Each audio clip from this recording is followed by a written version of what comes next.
I'm saving my Be Real for this moment. Okay, we are live. Welcome, everybody, to the final Tribal Council of Triumph, the Galapagos. Morgan, Keisha, Chris-Anne, you guys have made it all the way here and now have the chance to plead your case to our lovely jury tonight to decide who is going to be crowned the sole survivor and triumph. So here is how tonight is going to work. Each of you are going to make an opening statement, an opening speech. Each of you will have 5 minutes to conduct that. And then from there, each juror will have up to 10 minutes to ask you guys any questions, make any statements, give whatever opinions they need to. And then you guys will all have a closing statement, each again 5 minutes, and then we will vote. Well, the jury will. So Keisha, I know that you were told that you will decide the order in which people do the statements. So just a reminder, you're picking who will do the opening statements in what order, and then basically whatever order you do, it will just be flipped during closing. So whoever goes first for opening will go last for closing and all that good stuff. So have you got an order? I do. Okay, what's the order? Just so we know. I will go first. Chris-Anne will go second. Morgan will go last in the opening, and then just flip it for the close. Okay, so it's going to go Keisha, Chris-Anne, Morgan for opening. Okay, so I'm just going to double check with Meg. Are you ready with the timers? Yes. I'm going to get a timer alert for like 30 seconds or a minute or something. Yeah, so you will, I do believe we do 2 minutes. You'll get a 2-minute timer, and then I think it's a 1-minute timer, but Meg will let you know all that one. Just let me know what you want, Keisha, and for the others, for the other two, I'll just do whatever reminders you want. What do you want? A 2-minute, 1 minute is great. Okay, I'll do those then. So let me know when you're good, Keisha, and I will count you in. I'm good. Okay, your 5 minutes will start in 3, 2, 1, go. Hi, friends. I'm so glad to be here with you all and so happy to have played this game with you. I just wanted to start by telling you that I decided to play this game by using my strengths and improving on my weaknesses in past long games. My main strength is my loyalty. People know that I'm a very loyal player to my allies until they, of course, aren't loyal to me. As well as my things I need to improve on was being flexible and being strategic with my competition performances. And I'm here with Morgan, one of my top 2 allies from the beginning of the game. And the other was Gabby, who was in the final 4 with me and could have easily been in this final 3, absent just our strategy in terms of then us deciding it was best for them to go. And in terms of me improving on my weaknesses, I was directly responsible for the one and only group immunity that our tribe had along with Megan when we were OG Cristobal. And I also won 3 individual immunities post-merge. This includes the most important one, which allows me to sit here and talk to you all right now. And it also was the one where there was going to be a 5-person tribal. And I'm sorry if I'm looking both ways. My camera's here, but you guys are here. It's weird. But the one where there was going to be a 5-person tribal, and there was going to be possibility of a Cristobal person being voted out.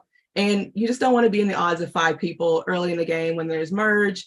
And I thought it was important to win that competition. Of course, we all know Hyrie threw that one to me, and I had the opportunity to also throw it and could have a throw standoff, but I didn't want that. I wanted to make sure I won, so I was safe.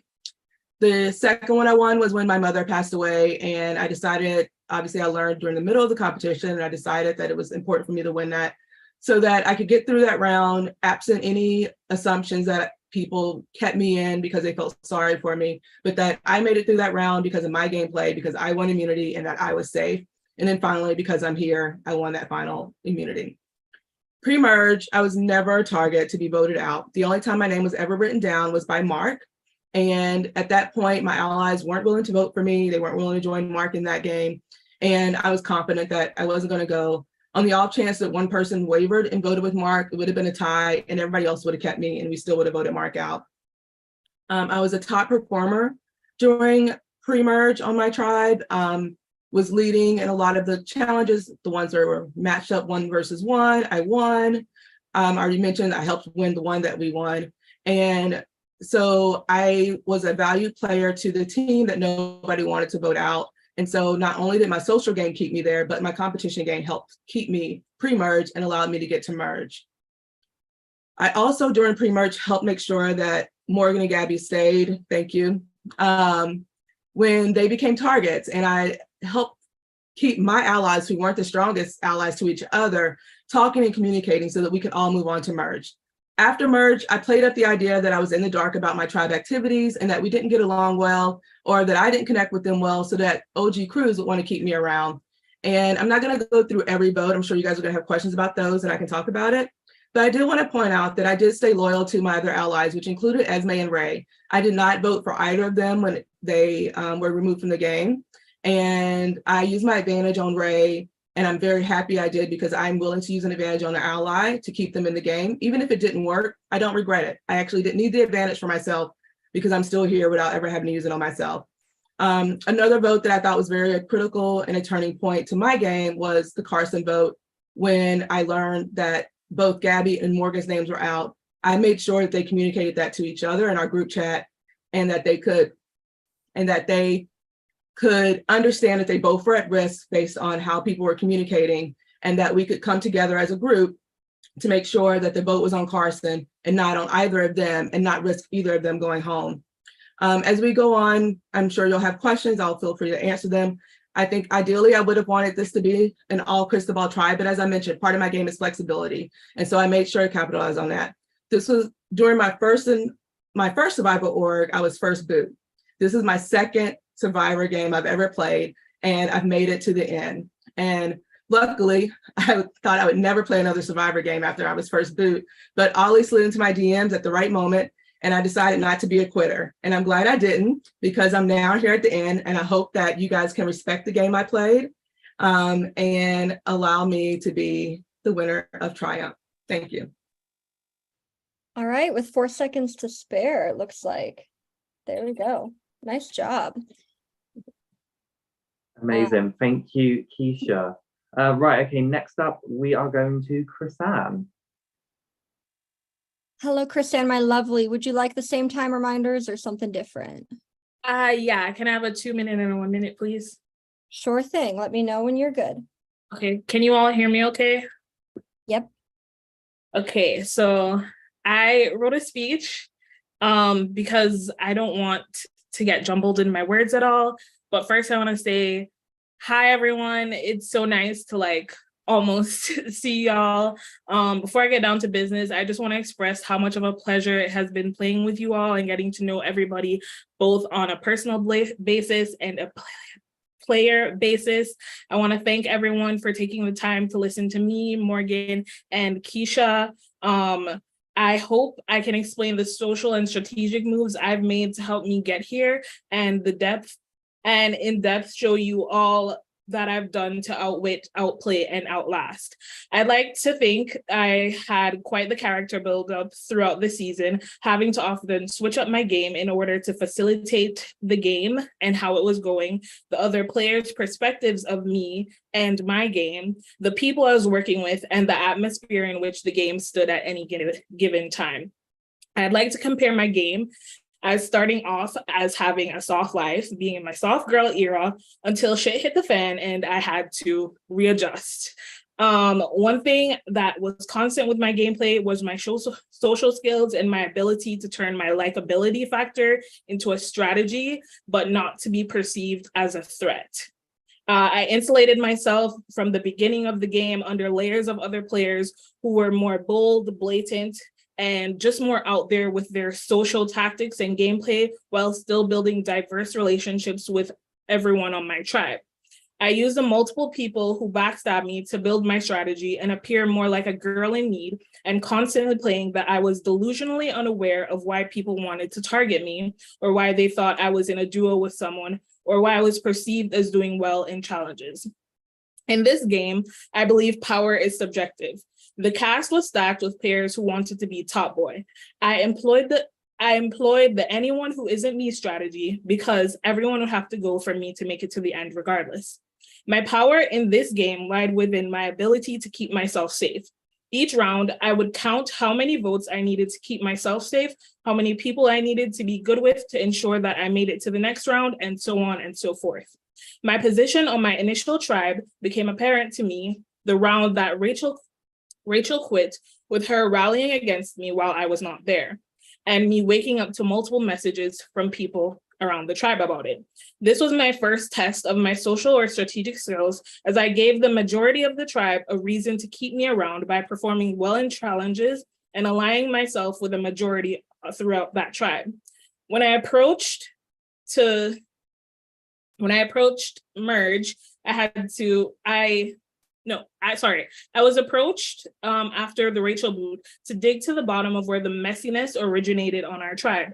I pointed in the direction of Mark and Esme because those two people didn't have my best interest or were interested in working with other people on the tribe that were not me.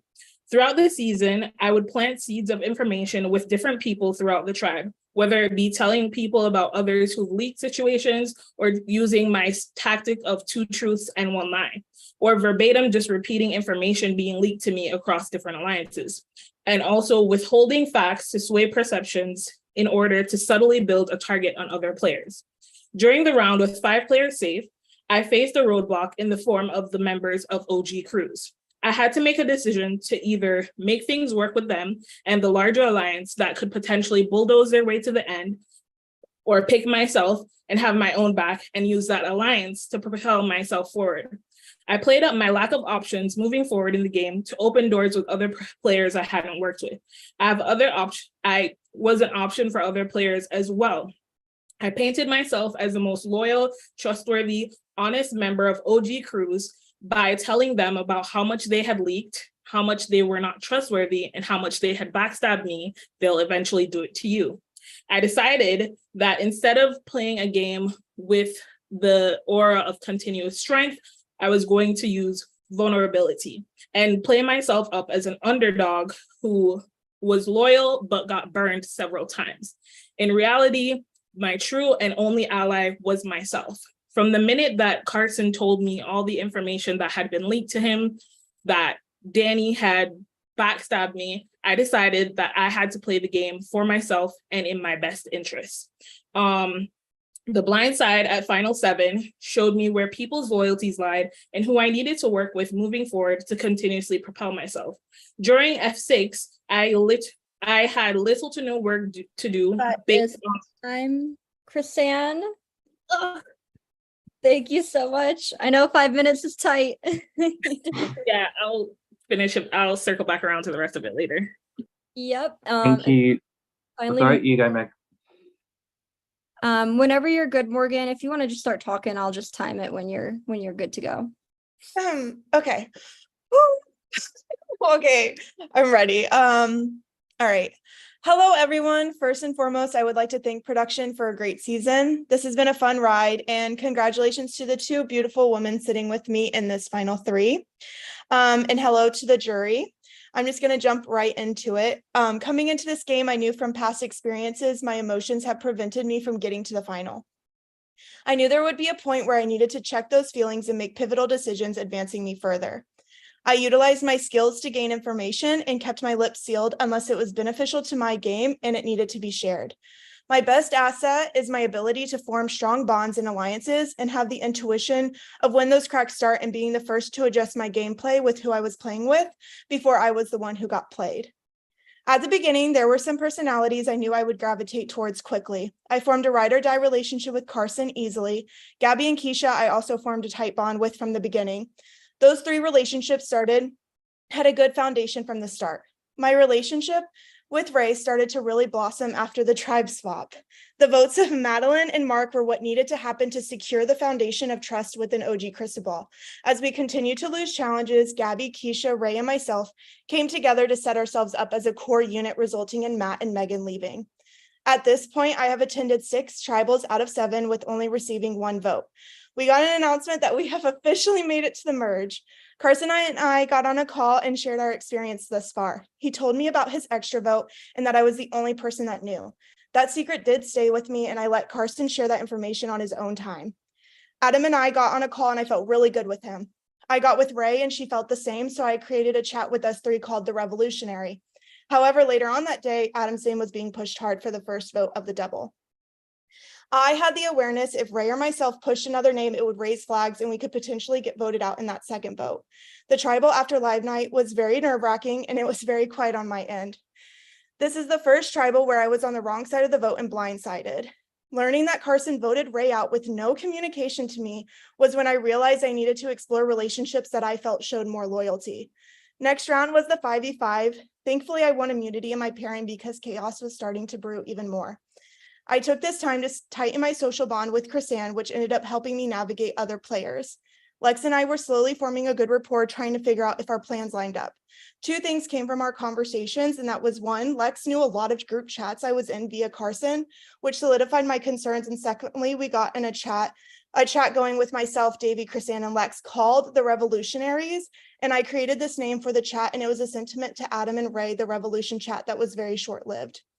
Hyri's name was being said by Cristobal. However, Lex and Chrisanne were on the Danny route. I asked myself, how can I navigate this round without showing my cards? And then like magic, Lex came to me saying others have confirmed their vote for Hyri. I acted like I didn't know, and we got a call in our chat to see if everyone was good to vote in the majority. I was fully aware if I wanted Danny out this round between our 4-person group and Hyri, it would have been majority. However, I knew Hyri going this round needed to happen to secure my relationship with Lex and Chrisanne. Over the next rounds, it was apparent Carson had been sharing a lot of information and it was unclear where his loyalties truly were. I believe if I did not make this blindside move, it would have jeopardized my longevity in this game. This was a hard vote, but something I mentioned earlier is I wanted to improve on checking my feelings regardless of how much I enjoy someone personally. After the Carson vote, Lex made a chat with Davey and I leaving Chrisanne out, which I communicated to Chrisanne because I wanted to rebuild the trust I knew we were capable of having. On a game level, I needed Lex out this round. We are now at final 5, and oh my gosh, it's been a long journey. I got individual immunity, securing my position, realizing this would be hard and emotional. It was going to be the first vote against someone who has given me 100% loyalty, but I deep down knew the move that had to be made. After the results of the last immunity, we had a group discussion that was all love and respect, resulting in Gabby being the last member to join the jury. In this game, I have played a loyal game to those who return the loyalty. I maintained a good social spot to ensure if I was ever in danger, I would be told. I have attended 16 tribals and only received 2 votes. 15 tribals I knew where the vote was going, and the 2 tribals that votes were tied, I knew that going in. I won 2 immunities where it was very pivotal, the 5v5 round and final 5. And I am confident in the game that I played, and I'm looking forward to answering and seeing all of the members of the jury. And that's everything. Thanks.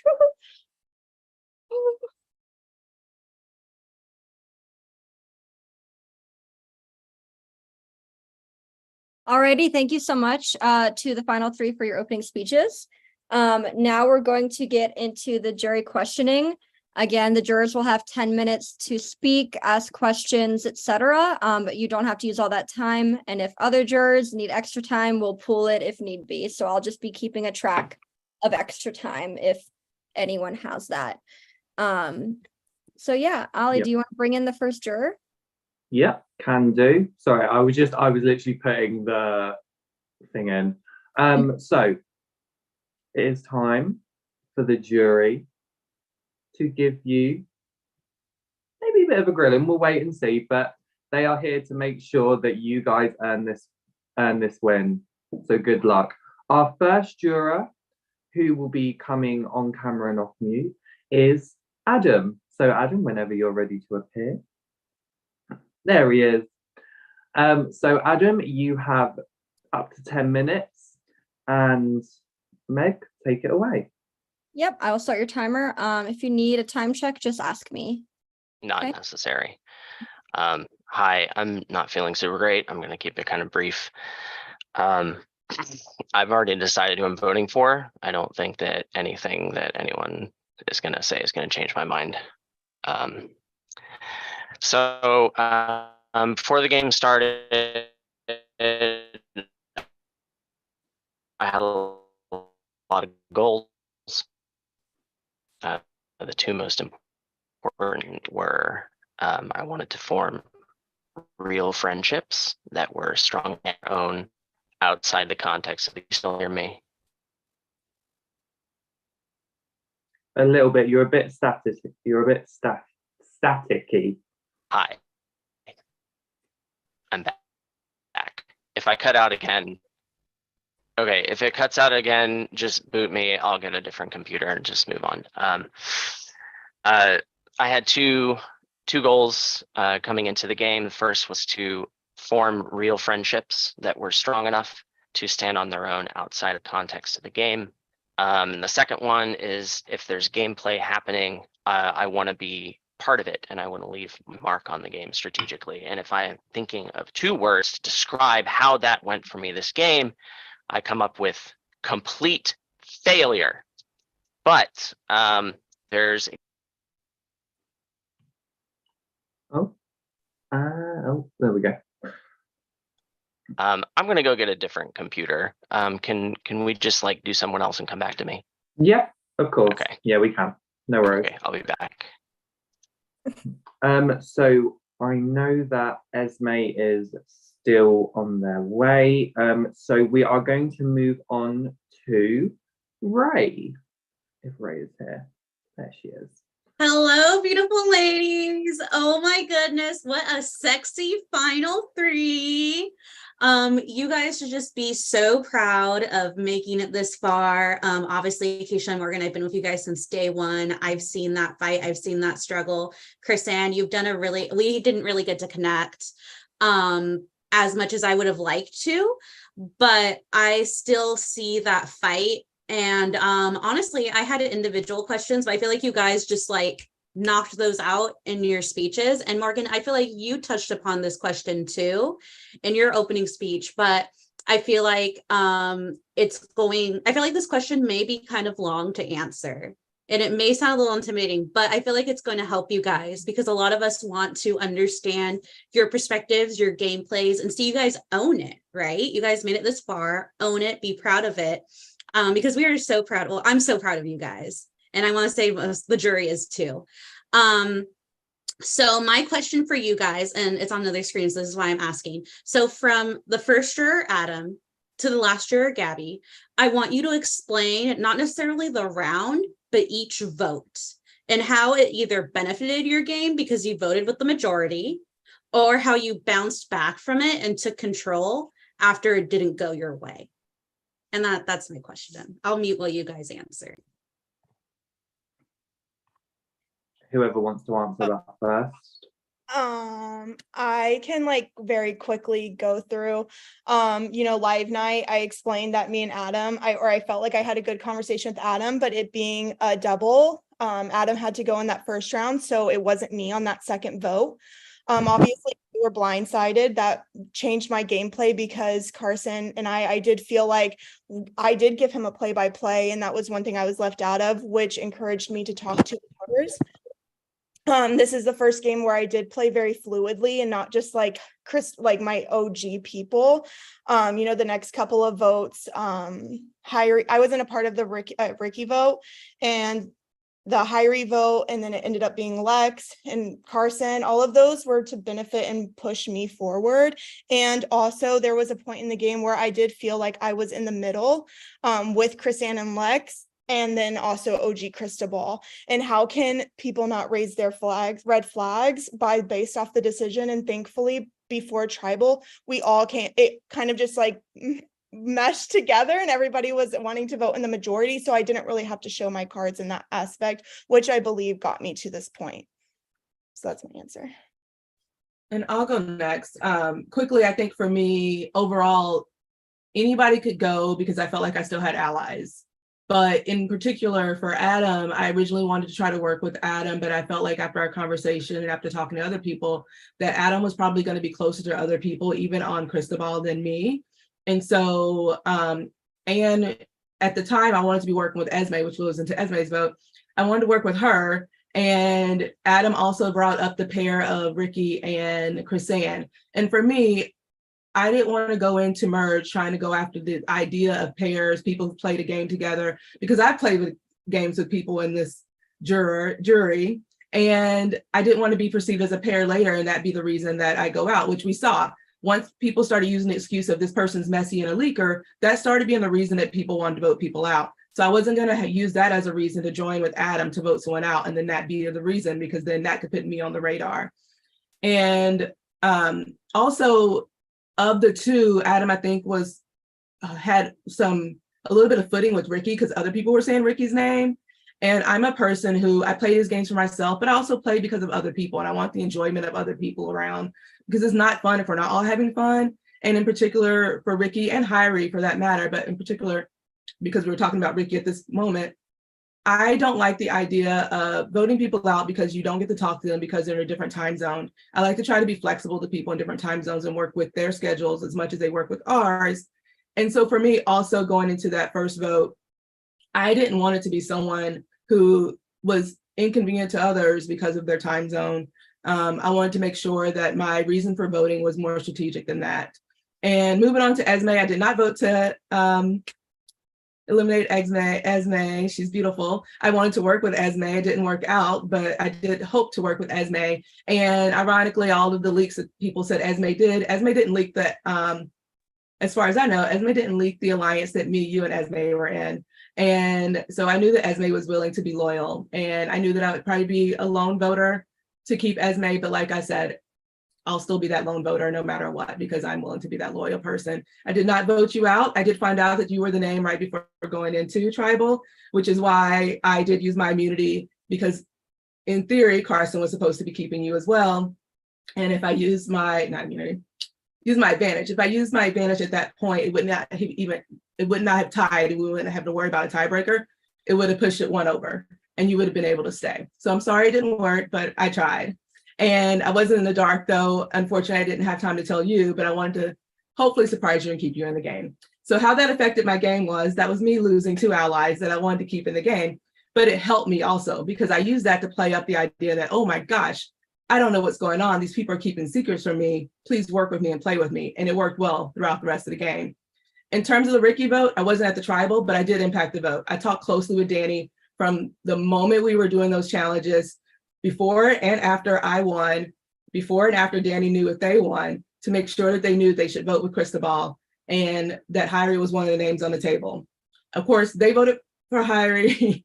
The other 2 people voted elsewhere, but I knew it didn't matter because me, Carson, and Gabby had a chat and we're talking about Carson using their extra vote. And so as long as it didn't tie or it was a thrown vote, we knew that we could keep one of the Cristobal people in. And at that point, I trusted that Carson wouldn't vote out Gabby at that point. I just didn't want to be there for the chance because I felt like I was still a target and I didn't want to take a chance. But I talked closely with Danny to make sure Danny knew, if you work with Carson and Gabby, you're working with me and we can continue to work forward in this game. And that happened. Danny survived longer than all of those people who were plotting and planning. So the rest, I think I talked about a little bit, but I just want to make sure you knew that from the beginning portions of it. Okay, so for the very first vote with Adam, I knew from our initial tribe that Adam was not someone that wanted to work with me. I could never figure out what that reason was, but Adam did not want to work with me specifically. So that vote made sense for me in the sense where Adam was telling other people about me and Ricky being a duo, which we actually were not. And that's someone that wouldn't work for me moving towards the end. Esme had already shown me some form of disloyalty from our original tribe when she had leaked our 3-way alliance that we had with me, her, and Danny. So I knew Esme would not have my best interest as opposed to a bunch of the shiny new things that she had in front of her. Ray, we didn't really speak anything game-wise. We weren't aligned in any way. We didn't have any ties at all. Even though I loved having conversations with you, it didn't make sense for me moving forward to keep you in the game. Ricky, I was not a part of that. It did help me further my game because I dropped the stigma of me and Ricky being a duo because he was no longer there. Hyrie, I like to call my sacrifice vote. I absolutely love Hyrie. However, the waves that he was causing, the amount of drama that he was causing was not good for my game moving forward. So I did not push, I didn't budge. Harry had to go. Danny had already betrayed me at that point as well. I told Danny, you know, hey, Carson is our best bet here at the Ricky vote. Danny told Carson, and Carson told Ricky, who then told me. So Danny had to go because I no longer had any allegiance with Danny. With the Carson vote, it was a blindside for me, I'm not gonna lie. However, that vote did help propel me further into the game because Carson said everyone was gonna get big move-itis, which everyone did. And I was able to skirt and just play under the radar because the big move at that point was Carson or Lex. The vote for Lex, I had no choice. It was literally me or Lex, but also I got to show everyone, hey, this whole entire time I've had nothing but people burn me. Lex has been known to burn people. Do you want to keep someone who is unpredictable or someone who is looking for a home? Just open your door. With Davey, once again, it was me or Davey, and Davey had already built up his rep with winning the amount of challenges that he did, that he would be the biggest threat coming into tonight. Gabby, that was nothing but love. It was a mutual decision, and now we're here. Thank you, all three of you. Best of luck. I know my time is up, but sending you all the love. Thank you so much, Ray. Okay, we're going to circle back to Adam now because I think he's good to go. So, Yes. Adam, you had whenever about you're 8.5 minutes left when you fixed your computer. So I'm going to start the timer at 8.5 minutes. Okay. Not gonna need it. Okay. I'm almost done. We got to do it just because of technicalities, you know. Okay. So where we left off was complete failure, if you recall. But exactly one of the three of you stands as a defiant exception to that. So while I was dying of thirst in the vast desert of Triumph 7, devoid of any social or strategic meaning, the short time that we spent together in the game was like a cool, crisp half bottle of Dasani. And it was so refreshing. I don't think you realize how much it meant to me. So, Morgan, I'm voting for you. I want you to know that in my heart and on my parchment, you are the winner of this season. And as much as these other jurors don't want to admit it, my vote counts just as much as theirs. So I hope you get more votes, enough to win. Yeah, that's all I got. I'll see y'all later. Thank you, Adam. Okay, thank you, Adam. So next up, we are going to go to Ricky, as I believe Esme is still not around. So Ricky, if you're around and want to come on camera and off mute. I know he was just here. There he is. Hi, Ricky. So your 10 minutes will start whenever Megan gives the thumbs up. You're good, Ricky. I'll time it once you start talking. Okay, so hello everyone. First of all, congratulations to the three of you. I'm so proud of all the games that you played, and I believe that you have played different and unique kind of games. So my question is, what sets your game apart from your co-finalists, and what makes your game better than theirs? And also, I want to know, like, what kind of animal do you think your game kind of represents? Because like it's Survivor Galapagos, so like yeah. Can I go first? Okay. Any order. Okay. I'd like to say a chameleon because I had to switch colors, change my stripes. I had to adapt in situations of danger. I had to shield myself or make myself a brightly colored object or a dull colored object to propel myself further on in the game. I think what makes my game different is that it was a solo game.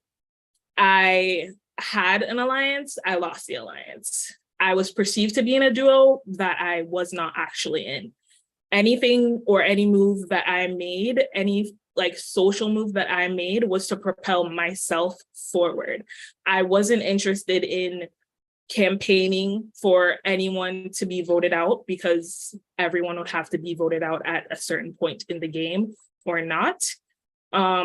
I think the three of us have played very good games, and I know you guys have a very hard time ahead. I think what makes my game better or like propels me in front of everyone else is the fact that any move that I had to make, I had to think only about myself. I was only concerned with how can Chrisanne move forward. At the beginning of each round, I would say to myself, okay, how many votes do I need to not be voted out? Like, how many people do I need to be good with for them not to feel comfortable voting me out? And I didn't receive any votes until there was only 2 remaining people from my OG tribe left. If that didn't show how much of an individual game I was committed to playing, it's the fact that the rest of my OG tribe was decimated. If we had stayed together and used each other as an alliance, we could have bulldozed. But I knew to get to the end, I had to go through all the OG crew members. Also, Okay. what makes your game better than your co-finalists? Oh yeah, I did say that part. Oh, yeah, okay. I'll go next.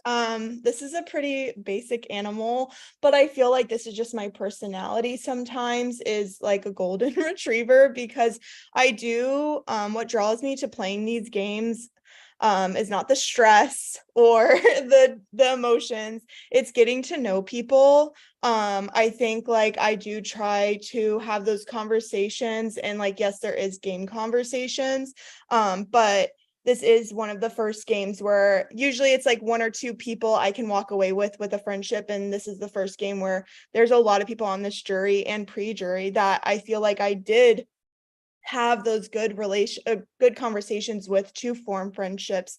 And I think that is a part of just like my gameplay in all games, is that I do try to get to know people and just form that relationship.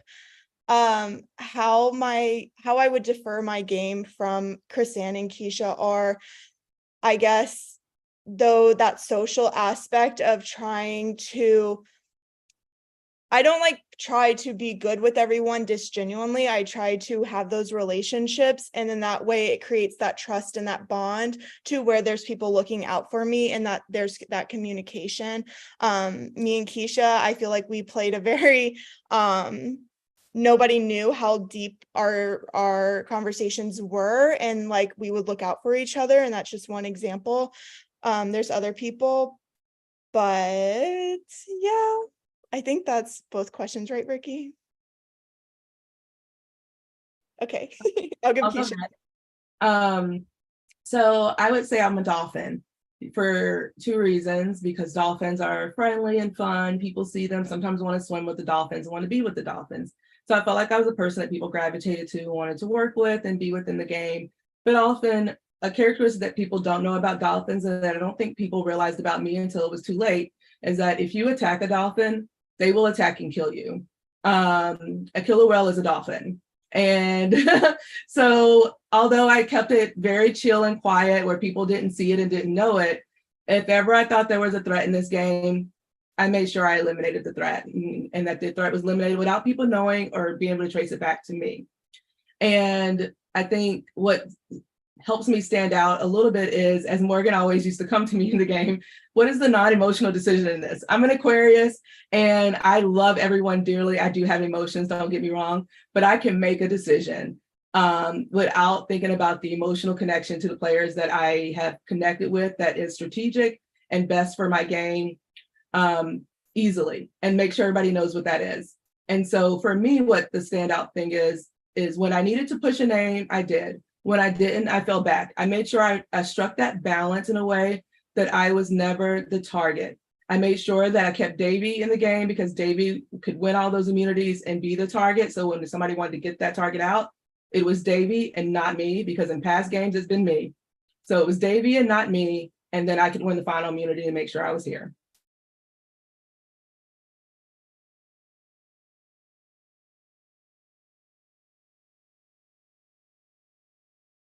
Thank you. I think Welcome. that's okay now. Okay, Ricky, if you're good to go, thank you so much. Loving the top, by the way. Okay, so next up we have Hyrie.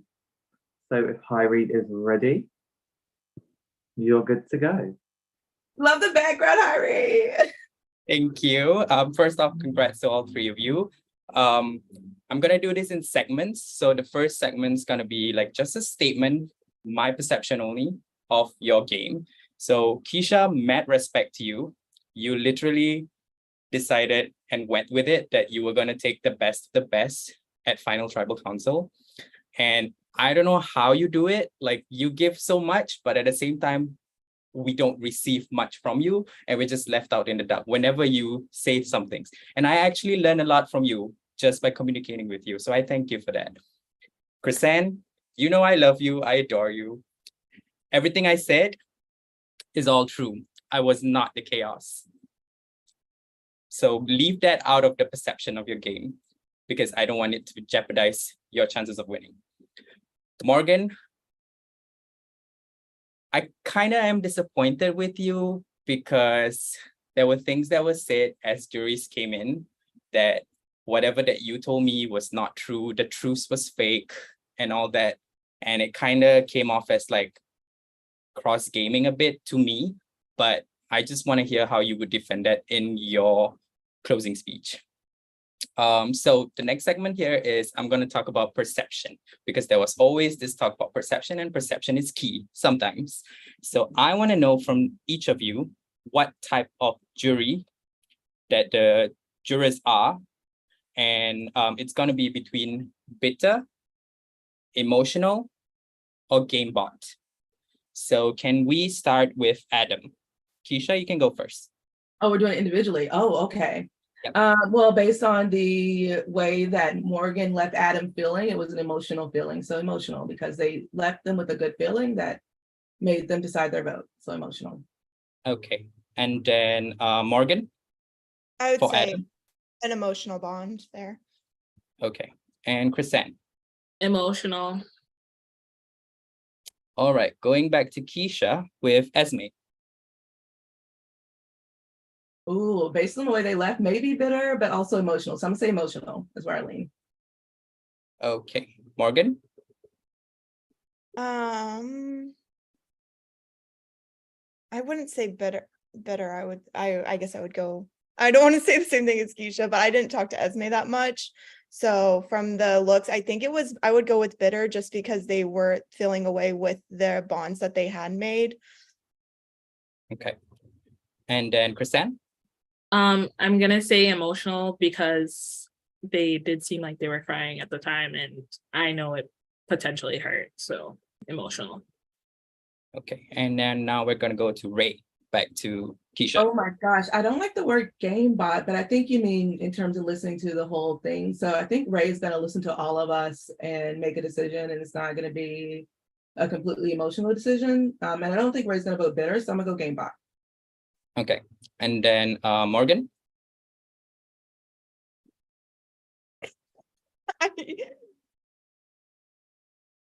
I wouldn't say,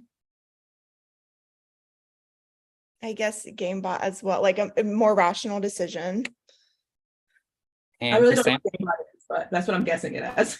Yeah, Yeah, I would say gamebot as well. That's just a perception I get from Ray. Okay. And now back to going to Ricky and back to Keisha. Similar to Ray, I'm going to go game bot for similar reasons. And Morgan. Do I just say the same thing?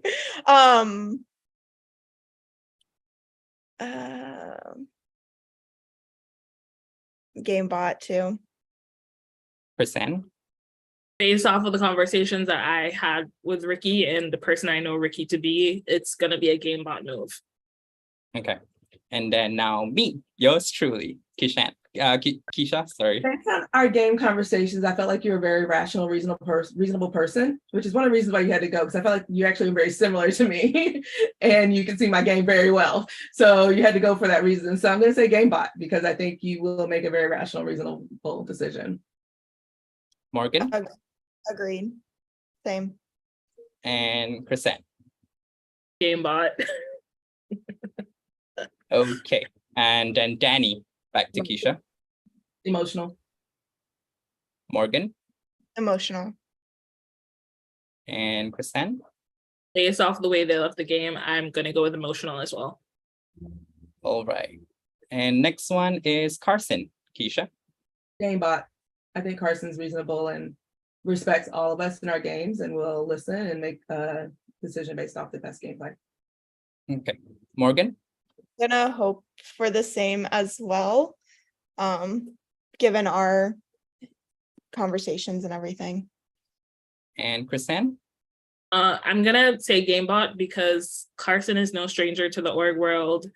Carson knows game is game, personal is personal. I think it's GameBot. Okay. And then now Lex, back to Keisha. Lex, I'm between emotional and GameBot. Based on our conversations and knowing Lex is a very in tune with his emotions type person. I think there's some emotional tugging to the way they want to vote. And I think they will still lean in a little bit to the GameBot aspect of it, but the emotions are definitely going to be a part of Lex's decision. Morgan. Based off the reaction and everything, for his vote out, I would like to think GameBot and like have a rational. Chrisanne. Once again, Lex is no stranger to the org world. Lex knows how it works. It's basically like a business, and business, personal, they never intermingle. So I'm thinking it's GameBot. Okay. And then now Davey, back to Keisha.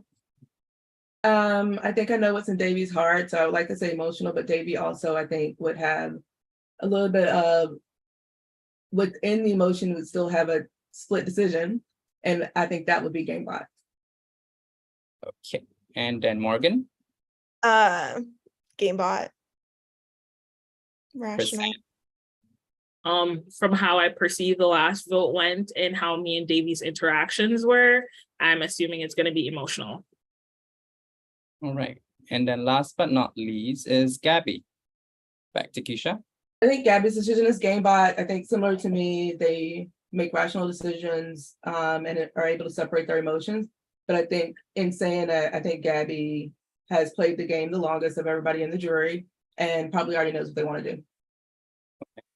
Morgan. The same. I'm gonna say that it's an emotional vote because both the two other people here, Gabby was closely aligned with. I don't expect Gabby to vote for me. I expect Gabby to stay true and loyal to what she's been doing through and through. Okay. And the last one is just a question for all three of you. Knowing that this season talks about evolution, the theory of evolution, Charles Darwin, which move would you say was something that made you evolve from when you started off and then changed your game entirely? Specifically, like which round was that? And just keep it short and simple.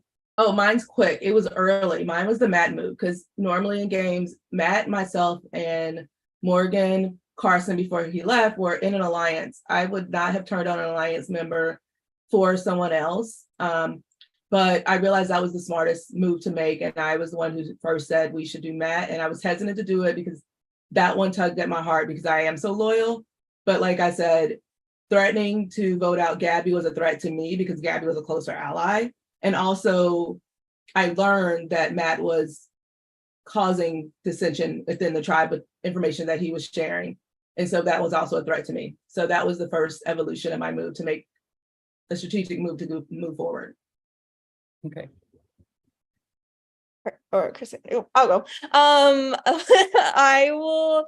I think in my past games, I've always been the one to get sniped first. So even if I really enjoy that person, so Carson's vote out was something that was realizing that I had to make that move regardless of how much I enjoy our conversations, was something that like really I feel like advanced my game, because it's not something I typically would do in a game. I think it's the Rachel round. It definitely opened up my eyes to who my real allies were, who the people who wanted to work with me or saw me within their plans versus the people who did not, and the people who I could trust more thoroughly than the people that I couldn't. Okay, that's all from me. Thank you so much for answering our questions. Just keep on fighting, and like I wish you all the best of luck. But I do have one side question. Chrisanne, did you really say that you were not going to talk to us? Had you been voted out at Final 6? I was mad. I was upset. I wasn't even gonna play Sushi Go with y'all. All right, that's all from me. Okay, thank you so much, Hyrie. Not the sushi go. Okay, so I'm just going to double check. I don't believe Danny is here at the moment. They've just had to step out. So next up, we are going to go to Carson. So if Carson is here and wants to, there he is. Right, Carson, ready whenever. All right. Hello, everybody. So I want to start off by saying that I personally am very torn. I do deeply care about all of you, and I feel very connected to all of you. And so not to scare you, but my vote is completely open. So how you answer my questions is going to be very important. I'm going to start off with individual questions. So Keisha, there were many intense words shared during my vote out, a lot of which hurt me on a personal level. You stated that my vote out would be a Carolina Reaper, yet you were never my target that round, and all of the allegations you voiced were false. I want to give you the opportunity to explain the Final 7 round in greater detail, because it's a big blur for me. Thank you so much, Carson. So the Carolina Reaper part wasn't about you leaving, it was if you didn't leave.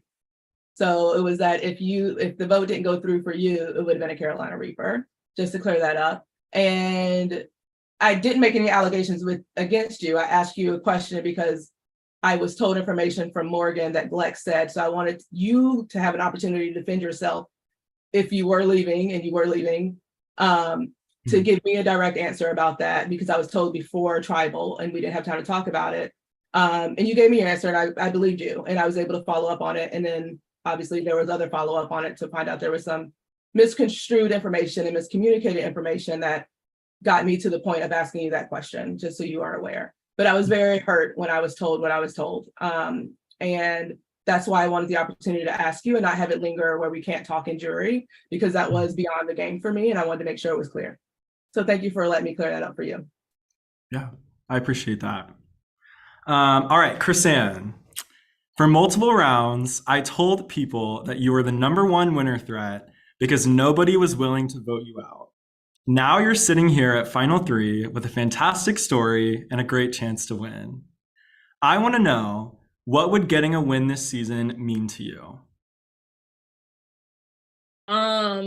So I've been playing orgs ever since last year, and I always had this perception of how I'm supposed to play, the person that I'm supposed to be. Like, I want to be strong, I want to control the votes, I want to determine all these things. Like, if this is a mafia, I am the Don, like, you all report to me. And that's usually how I try to play. However, that only gets me player of the season. It never gets me a win. This game, I really had to push myself. I was telling everybody so many times, I'm on the bottom, I'm gonna lose. There was a point that I started to believe it. And winning would just prove, like, to me, like, how multifaceted I am, how, like, if I believe in myself, if I have determination, if I endure certain things, if I believe in myself, push myself, then I can do anything I really put my mind to it. Even if it's not who I usually am, even if it's the opposite, because in my life growing up, there's no room, there's no space for me to be vulnerable. There's no room for me to tell people I'm at the bottom of things. There's no room for me to say, I don't understand. In my job, they don't accept that from me. In my family, they don't accept that from me. You know, I've only recently learned that vulnerability has strength in it. It's just how you move past things. It's not about what's happening today and the things that you're thinking today is your worst day. It's about tomorrow and how I'm going to use tomorrow's opportunity to make things better. And I looked at that throughout the whole game, where it was like, it seemed like all my allies could not keep anything or keep their lips shut. I always said, okay, if tomorrow's the worst day, if today is the worst day, tomorrow's a better day. Tomorrow's your new opportunity. Tomorrow's the chance to hit the ground running. Tomorrow's the chance to make sure that you make it past this vote. Tomorrow is the chance to make it to final 3, make it to final 4, final 6, all those things. So it would mean a lot to me, because it would just prove to myself that, like, when I put my mind to something, as long as I keep on pushing myself and I don't give up on myself and I put up a fight, no matter what that fight is defined as, then I can achieve my goals. Thank you. All right, Morgan. One of the things that I strongly care about in voting for a winner is understanding their agency and intentionality. What move do you claim the most strategic credit for, and how did you intentionally use your social agency to achieve it? I believe that the move that I feel like I did have more of an understanding with was the high revote out. At that point, it was me, Davy, Chrisanne, and Lex in a chat that's 4 people, with Hyrie voting against Danny. Danny, it wasn't like it wouldn't benefit me, it wouldn't hurt me. With Hyrie, I did not feel like at that point there was going to be a future. I felt like either it was going to be Hyrie in the game or me in the game at that point. Chrisanne and Lex had that loyalty with Hyrie from my perception. And I knew Hyrie's name was getting pushed, but I knew there wasn't majority there. And how can I navigate this with still maintaining that relationship with both sides?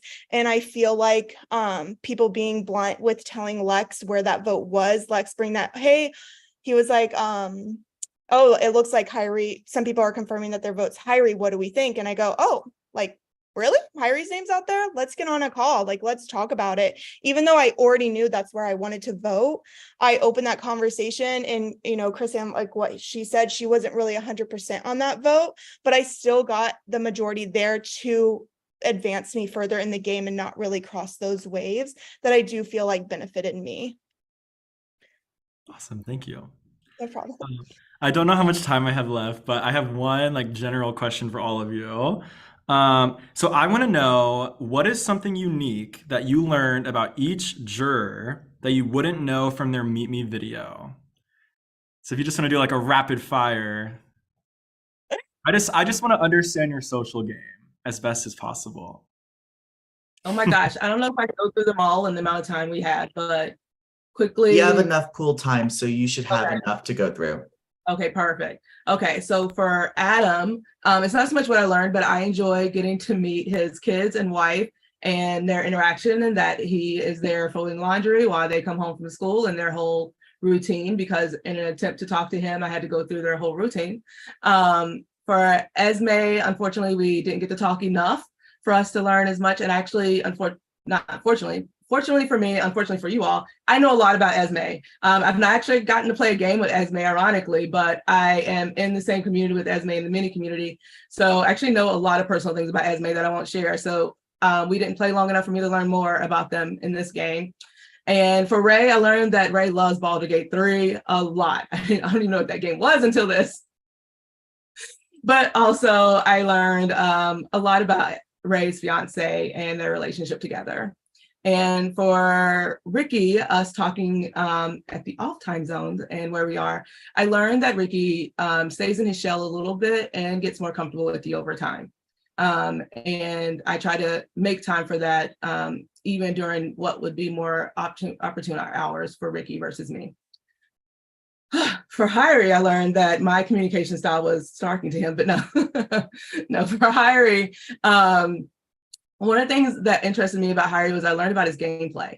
I learned about how he played previous games as a snake and things like that. And this game, he wanted to be different, and that he made a conscious effort to be different and to be more straightforward and honest in this game. And I think it did hurt him a little bit when people didn't believe that and kept calling him messy and things like that, which is one of the reasons why Hyrie was willing to like work with some OG Cristobal people, because he didn't like the rep that he was getting, and it kept being out there like that. And we talked about that very closely. Unfortunately, he was on my radar to go out because I thought he pegged me as a good player. So I had to vote Hyrie out. Who's next? Oh, Danny. Danny. From the video, I learned that Danny liked gymnastics, but what I didn't know was that Danny actually doesn't think of themselves as being very good at gymnastics and wishes that they could train more at a gym, similar to Dominique Dawes, which is somebody who is an idol of mine. But I learned that Gabby's idol is Gabby Douglas. Or not Gabby, sorry, Danny's idol is Gabby Douglas. And for you, Carson, finally getting to play a game with you and talk to you more, oh my gosh. I learned you're a messy player. No, I'm teasing. No, no, I learned so much more about what you do in your work. I think it's such valuable work to be in the trenches with people during what is really the bottom of the barrel for them, and that you can be there in that and do that, I think takes a huge heart. And I loved our conversations and talks, knowing that we have similar social work kind of fields, and just hearing about what you do and why you do it and the passion behind that, I think is amazing. Oh, scrolling. Okay, for Lex, unfortunately, I learned that we share something in common this game. I'm gonna cry. In that we both shared a loss this game, and being able to talk with Lex through that was great. His came first, my game second, because Lex knew Melissa well, him and his mom, and being able to talk through that and support Lex was great. And then Lex turned around and was able to support me. So love you, Lex, appreciated that. For Davy, oh my gosh, I learned about Davy's new school and Davy's volleyball, not just dodgeball, not that Davy plays dodgeball, but also that Davy's on a whole coalition for dodgeball, which is amazing. And just what he does there in New York for the kids and his community with others is great. For Gabby, I feel like I learned a lot and also knew some things, so it's hard to remember what was new. But I think I learned more about her new job in North Carolina that I didn't already know about, that she was doing now, and what she does as an executive assistant. So getting to know about that in detail versus what she used to do was new for me here, and that wasn't in the video. And I think I hit everybody. Yeah, Morgan and Chrisanne, I'm not gonna leave them out. Morgan, I learned everything new about Morgan because I was new to Morgan. Oh my gosh, I love her. I learned about her zany friends and coworkers. I learned that she has a huge heart for people, especially when they're in her life or they're in the game or outside of the game. And I learned that she does work odd hours, but it's great, it's lovely. But one of the biggest things I learned about Morgan is that she's a survivor, a big survivor. And I did not know that from the video. And it just goes to the strong heart that I know she has. And I love that for her. And for Chrisanne, I learned that she is a strong, powerful Black woman, and that she should not get the angry, aggressive trope, and that her boyfriend needs to get better Wi-Fi.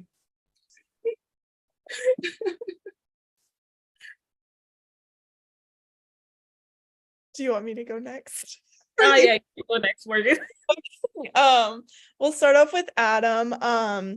The good conversations that I had, we have not like exact history of health, but we do have a history of having health issues, and that is something that when you go through it, you kind of can talk on it in a deeper level or have the same kind of dark humor about it, which I very much enjoyed.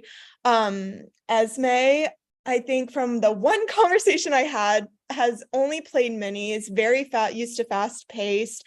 I didn't get too in depth with those conversations, but this was like a real first experience of making it this far because they're used to that fast pace. Ricky, I learned that he travels like by a boat to his school, and I thought he had to do that every day. But he doesn't. He takes the boat and he stays there for a time, which I was like very like, oh my gosh. And then Hyrie, we didn't have too in-depth conversations. I feel like there was just like not an opportunity to do that in this game. Danny, the conversation that I did have with Danny was that they hated their job, and that any dates that they went on, they would just say like a general thing about how that date went. Carson, we've had so many conversations. Your passion for what you do and how much you're studying or doing your schoolwork, you wouldn't, just based off of how like easygoing you are, you wouldn't know that you're under a lot of stress with all of that going on. You stay very busy. Lex, your husband and you have some favorite EDM music that you listen to, and we bonded over that, and that was so much fun. Davey, I feel like every phone call, I didn't realize how somebody could either be on a train or walking somewhere as much as you do. I feel like Davey and I's relationship really started at like a standstill, and it really developed into just laughter. So we were on a lot of phone calls. And then Gabby, just a lot of health information. We've talked about what to put in your body, vitamins and all of that, which I will, after this game, still continue to be like, is this okay for me to ingest? But overall, those are things that I've learned. Okay. So Adam introduced me to BGA and Sushi Go. And for that, like, awesome, because I play it at work now when I'm supposed to be working. With Esme, we always laughed. It was always a vibe. I don't think Esme and I like realized how funny we both were, and our energies kind of like played off of each other. I think there was one call where we were just laughing for 15 minutes straight based off of something that Esme said. And yeah, for Ray, we bonded over like our immigrant parents and different things that, we found in society that shouldn't be the way that they were, but were instilled in us because of our parents feeling the need to just stay within the gray lines, stick to the stigma type thing. Ricky was having man problems. We were threatening to stab Ricky's man. We were threatening to key his car, all that. Hyrie loves to travel, you guys. We have a trip planned to go to Jamaica at some point in time. Hyrie is very passionate about traveling. I also learned a lot about Singapore from Hyrie, so I'm really appreciative of that. Danny, I definitely looked at Danny as like my sibling, and I feel like we definitely had some conversations in regard to like mental health, and like I think there was at some point someone in another game that they were playing was picking on them, and I was like, tell me what game it is, where are the moderators? This cannot stand. I definitely felt like I stepped in as kind of like a big sister role to Danny. Carson, you are so passionate to the job and the work that you do. I think the world needs more people like you who are dedicated to helping other people with the resources that you have available, which is literally just how you talk to people. The first time I had a conversation with Carson, I was telling this man my whole life story, and I'm like, that's not what you came here to do. You're supposed to be strategizing. Lex, what did we not talk about? I feel like we've had so many conversations. Like, you have helped me through a lot in terms of like adult things and maneuvering the world. And we've had a lot of conversations in terms of like my home country and like the homophobia there, and some things that you have faced and I have faced in life. And who can forget, my birthday is June 22nd and Lex's birthday is June 23rd. Davey, you told me a little bit about your new job, and I'm very happy for you. You seem like you're really passionate and a very good teacher. Gabby, those last couple rounds, we definitely bonded over some things that both our families have struggled with, and we found common ground, and we were able just to like kind of give a backstory of who we are and why we are the way that we are. So I really appreciated that.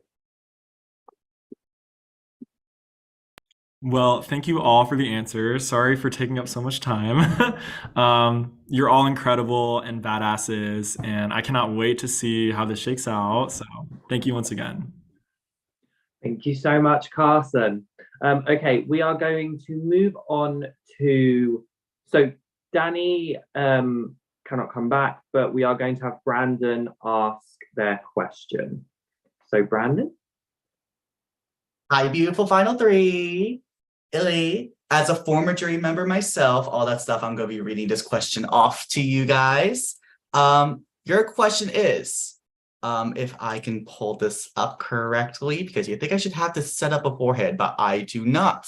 Give me 1 second. I know what it generally is. God, such a good jury member. Yep, exactly. If you can kind of describe your game with a food and a drink, what would it be?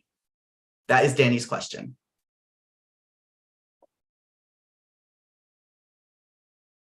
Can I go first? I'm gonna say it is a slice of pie with fries on the side. Why would those two things go together? The slice of pie is sweet and nice.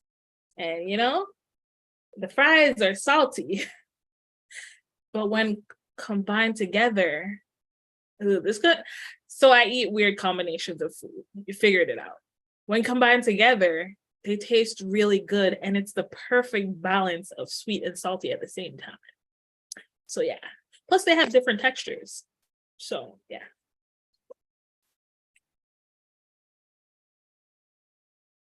Do you? Go ahead. Okay. I would say like, a home cooked meal, but with a good alcoholic beverage, because I do feel like I don't really put game as my first priority in my past experiences. In this, it took me a second to be like, oh no, we're playing a game, because I just like to have fun, and the alcohol just really lets you sail. So Okay, I'm going to be specific. I'm going to say a pot pie and warm apple cider. A pot pie because, it sits there, it's beautiful, nice and brown coloring. But there's a lot going on inside. And I feel like that's me, beautiful, brown coloring. But there's a lot going on inside that, you have to dig in and find out what it is. And I think all of you did that this season, and getting to know you was wonderful. And I think you're learning more now, hopefully during this jury phase. But yeah, apple pie, or not what, pot pie. And then also warm apple cider, because you can change the level of spices and mullings that you put in it, depending on the day. Sometimes I add a little fireball just to spice it up. But usually what warm apple cider does for me is that it just brings me this calm, warm, lovely, cozy, homey feeling. And I hope that that's the way that I've helped you all feel while you were in the game with me, because this is a game. I don't want to be toxic. I want us all to be here together and have fun. And whether we made it to the end or win a game, or are on jury and out, I hope that you had fun, and that I was a part of that fun, and that I made you feel warm and cozy inside, and sometimes had a little extra spice when, the subject called. Mwah. I forgot my drink, so I'm just gonna go with a shot of tequila because it wakes you up, and that's what I was trying to do the whole game, wake people up.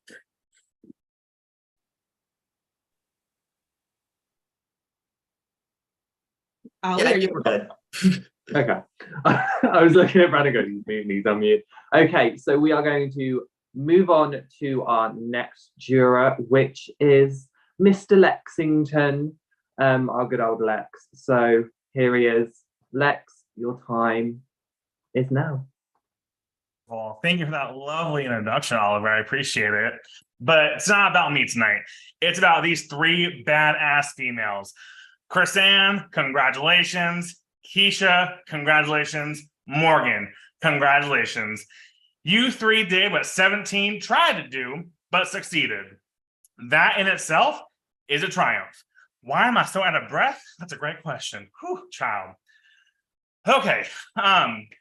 So out of respect for the 7 people on the pre-jury, the 10 members of the jury, we know that this game is all about outwit, outplay, outlast. And for my vote, it's no different. You did a phenomenal job thus far from our first question to where we are now. Continue owning your game, show how it's different between the 3 of you, and just keep demonstrating how you exemplify the season overall, okay? Continue up your fight. We love seeing it. I want the winner of this season to really encapsulate what this season really was all about, whether it's evolution, whether it's the dynamics of this caliber of this cast, whatever it is to you, just own that and just keep shining that through. I want to start with Chrisanne. I want to first say, Chrisanne, that I admire so much your game, about your tenacity for this game, your ability to influence others, and your social dominance. I mean, and also to lead with your heart and resilience. You never gave up. Like, love that fire so much. Keisha, I commend your fight to compete. Plus your loyalty and honesty in this game that is so rooted in deception. I love it. Your strategic mindset for this game, incredible. Love it. Morgan, you know, I want to say you kind of played a UTR kind of game, right? Like an under the radar kind of game. I think people maybe underestimated you a little bit, you know, like you were able to adapt and maneuver through this game round after round, plus get so much intel. I mean, that in itself speaks for your game. So all 3 of you are deserving winners. I want you to just hear that from myself, because I want to also remind, you know, the jury, if you're coming in right now knowing who you're going to vote for, that's really just disappointing. You know, respect the game. All 3 of these women, all 3 of these players fought their asses off. Like, really give them the respect that they deserve and let them show their game for what it is. If your vote's decided tonight, that's really sad. I'm gonna leave it at that. But let's talk about some good stuff, right? Some questions. And for my question, it hasn't been a heavy night, but as you know, I want to play the game. I want to have some fun. So my question is going to be a game. So I need all 3 of you to close your eyes. No cheating now. And the game is very simple, right? It's all about self-reflection, because I feel like in this game, one thing that I truly do not have in this game is how people perceive myself in this game. And I want to see your self-reflection of yourself and the tribe around you, right? This merged tribe. I want to see who you think is going to vote for you, okay? So the game is very simple. I'm going to say a juror's name, and I want you to raise your hand if you think that juror is going to vote for you to win this game. Any questions? Pretty easy, right? All right, let's do it. So first one, well, Adam or Castella's vote, so we'll skip Adam. Second person, let's talk about who is that person? Esme. Oh, see, love it. Let's do Esme. If you think Esme's gonna vote for you, raise your hand. Okay, hands down. Ray. And you can raise your confidence. It's okay, like own that game, right? Don't second guess it. Hands down. All right. After Ray, let's talk about Ricky.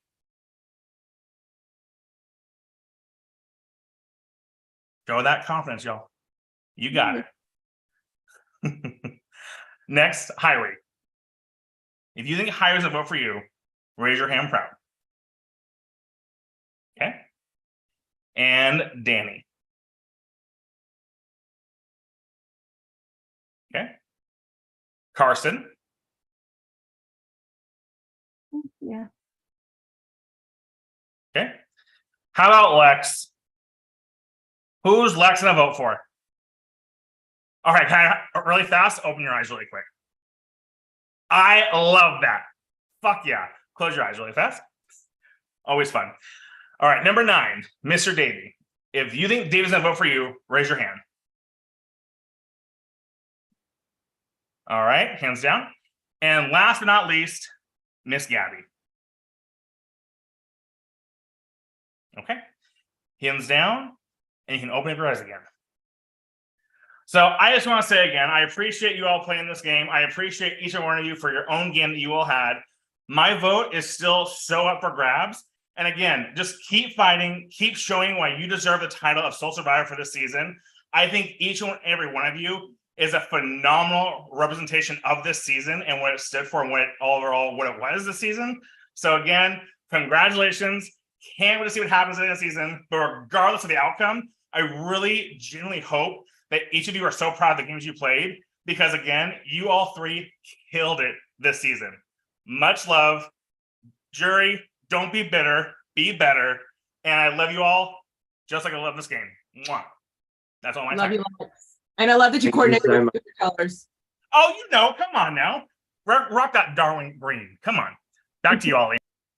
Thank you so much, Lex. Okay, we are moving on to our 9th jury member, which is the lovely Davey. So, Davey, if you are able to, there he is. Hey, we're going swimming, right? Davey, floor is yours. Okay. Congratulations, you three. I was gonna have this whole shtick where, going back to what Hyra was saying, like, am I game body? Am I emotional? Am I bitter? The answer is like, I'm kind of all three. Like, I am really emotional. I think that you saw that in my vote out. I also love the game. So like, that's something that I'm always going to have. But like, I'm low-key kind of bitter, and I just want to like get my feelings out so that way I can make the best decision. I'm gonna also like, I'm looking for the best resume, and I'm also looking for the best story. So like, all of that together, plus your final tribal council like performance, is what I'm looking for. And I think the one thing that I want to preface, sorry, it's so loud. My dad's ball is ending its first night. The first thing that I want to say is like, when I give my all, like I give 110%. Like, I gave my all in the challenges. I gave my all in the calls that I made with you all. I gave my all in this game, and I fell a little short. And so I just want you to think about that framing when you answer my questions, because I want you to give your all. I also am not decided. Yeah. So I'm gonna start with Kasan. Kasan, I hope you know that when I decided to intentionally stab you in the front and the back, it wasn't malicious. I messaged you, I said, I'm not a monster. Like, I did it because I truly thought at that point in the game, it was my best way to move forward. And I hope that you forgive me. I hope that after this game we talk. I hope after this game you connect with me. And, if you're ever in New York City, I would love to buy you a drink and just give you a hug, because you bared your soul to me. And it did not feel good making the decisions that I did, knowing that I was hurting you. Because at the end of the day, like, I also am a Cancer rising, so I have that in common with you. And so I just don't want you to look at me negatively, because I don't want you to think of me I don't want you to think of me anything other than like a player and like also a friend. So hopefully you think that way. My question to you is, I want you to really think, I really want you to think about your favorite SZA song, and I want you to tell me what SZA song describes your game the best. I don't want like I'm that song the other side from the trolls because like I made it to the other side. No, like I want you to really think about your answer. And I'm gonna give you some think time because I really want to hear from you. So I'm actually gonna give you some think time and go to the next juror as I exit this building because I'm being kicked out. Give me 1 second. I'm gonna go to Keisha and Morgan. I'm like, honestly, I'm still kind of destroyed by you both. I think that the move that you made, I understand it, I get it. But I'm hearing remnants of like, let's bring the best of the best to the final tribal council. Let's show like this OG crystal ball kind of thing, like that kind of narrative is what kind of got me. And I just want you to think of that as you answer the questions. I'm gonna go to Keisha first. Can you explain to me the final four and why Gabby was voted out and not Chrisanne? Yes. Gabby asked to be voted out. Gabby did not want to come to Final Tribal Council and feel like they did not play a game worthy of being at Final Tribal Council at that point. I actually talked to Gabby individually first about their decision because I didn't like that decision. I felt like they played a game that they should be able to. No. I felt like they played a game that they should be able to argue at the end, along with any of us who are there. Obviously, I was going to be there, but Gabby was very adamant. I felt it during your round that Gabby kind of wanted to go home and go to the jury. And I actually mentioned it to Morgan. I think Gabby might try to give up her game, but I'm going to try to talk her out of it. But Gabby was adamant, and I, out of respect for her and loyalty to her, I didn't want to put her in that position if she didn't want to be in that position. I also feel very strongly about my game that it didn't matter who I was sitting next to of the people at the end, including you, Davey, that I could win, but I also wanted to give myself the best chance in doing that. But yeah, that was the Gabby vote. Gabby wanted to be on the jury and not play in the game. And if I had just recently played a shorter game where the two people in the final, one person didn't want to be there. I shouldn't say didn't want to be there. One person basically gave up the game for the other person who was in the final. And there were people who could have been in the final arguing why they could win. And that was so devastating to the rest of us who were on jury to like sit there and have one person basically give their game up for someone while there and not fight. So I didn't want Gabby to be here not fighting when Chrisanne could have been here fighting for a win. If Gabby didn't want to be here, Gabby shouldn't be here. Chrisanne wanted to be here, Chrisanne should be here. Was it intentional to make her stay even though she was having thoughts of wanting to leave at Final Five? No, at that point, she didn't volunteer to leave completely. She was still willing to be in.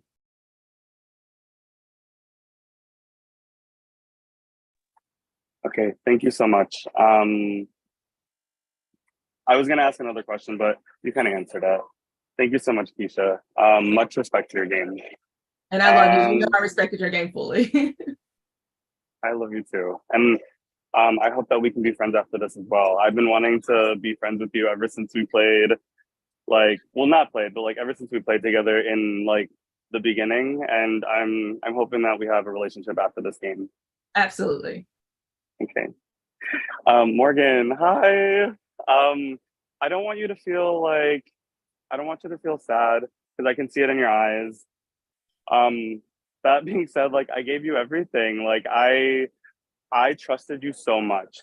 Every single trust ranking, it was Morgan climbing from the bottom because we didn't talk in the first two rounds, and then all the way to the end, it was Morgan. I knew that you had the ability to flip the switch by to help me if it ever got into that situation. And for it to be kind of just no, sorry, I have been loyal to a fault and I'm not going to go that way. It really did hurt. And so my question to you is, Morgan, loyalty, what is your definition of it? And why do you think that you've set yourself up for the best chance in this final three? So with loyalty, something that I have been thinking since your vote out, Keisha and I obviously had that relationship from the very beginning of the game. And we kind of created that core. And then going into the merge, Chrisanne was somebody that I started conversations with. And, as it got down to the wire, I did have everybody who was next to me, including you and Gabby, who I did feel like I am good with everybody. And where did those relationships really become solid? And it was kind of when we had that conversation of, getting to the final together, it was kind of 2-3 rounds. If we had that conversation earlier, I would have been 100% loyal, but at that final 5 point, it's in game. And that's something I have been guilty of, is advancing my allies, and it ends up me being the person that's out way before the final. And so that vote was something that was very heavy on me. And in my opening, you are the person that was 100% loyal to me. Our relationship really went from nothing from us not talking at all to something that we would get on the phone and just laugh with each other at like some people's perceptions of things or what they would say, because that was all genuine. And at the end game, I think loyalty is something where it does get a little like stressful, because it's like that I could have fought for you harder, but I felt like advancing further, it would have just been more difficult for me. And Chrisanne being in the final 3 is something that a lot of people said, you're like, she's gonna take it. And I think us 3 being here, we all have games to argue and fight for. And I think that there's not somebody here who it's like an easy. I think we each have something to say, and I think that in itself is a battle. Thank you so much. If you're ever in New York City, please let me know. I would love to get drinks with you. Like we have a great relationship. I'm gonna close it out with Chrisanne. Chrisanne, what is your answer? My answer is Good Days by SZA. Okay. Tell me why. There is a point in the song where she says, wait, let me find it right here. Half of us laying waste to our youth, and it's in the present. I feel like that relates to the game where everyone was so worried about the perception of having the most power in terms of votes and voting people out and always being in the know of that, and like pushing for a certain person to get out or pushing for a certain person to stay in the game. And I think I transformed that, and I used my inner power to keep myself in the game, keep myself going for another round. Everyone else had to be voted out at some point of time. The particular order at one point in the game didn't matter to me because everyone had to go for me to make it to the end. So I think everyone was so focused on controlling the vote, making sure this person was gone at 6 or this person was gone at 7, instead of being focused on how do I, me, Chrisanne, propel myself from here downwards down the line. Okay. Thank you all for your wonderful answers. I'm going to close out. Big kisses to you 3. Great job. Anybody on the jury or pre-jury, if you're ever in New York City, please hit me up. This has been a wonderful game. I got a decision to make. Please keep listening. There's more to tell. Amazing. Thank you so much, Davey. And not to call you out, but you said jury and pre-jury, so Prodigy's going to stay away from New York then. No, Prod, you have an open invite. Duh. Okay. Thank you so much, Davey.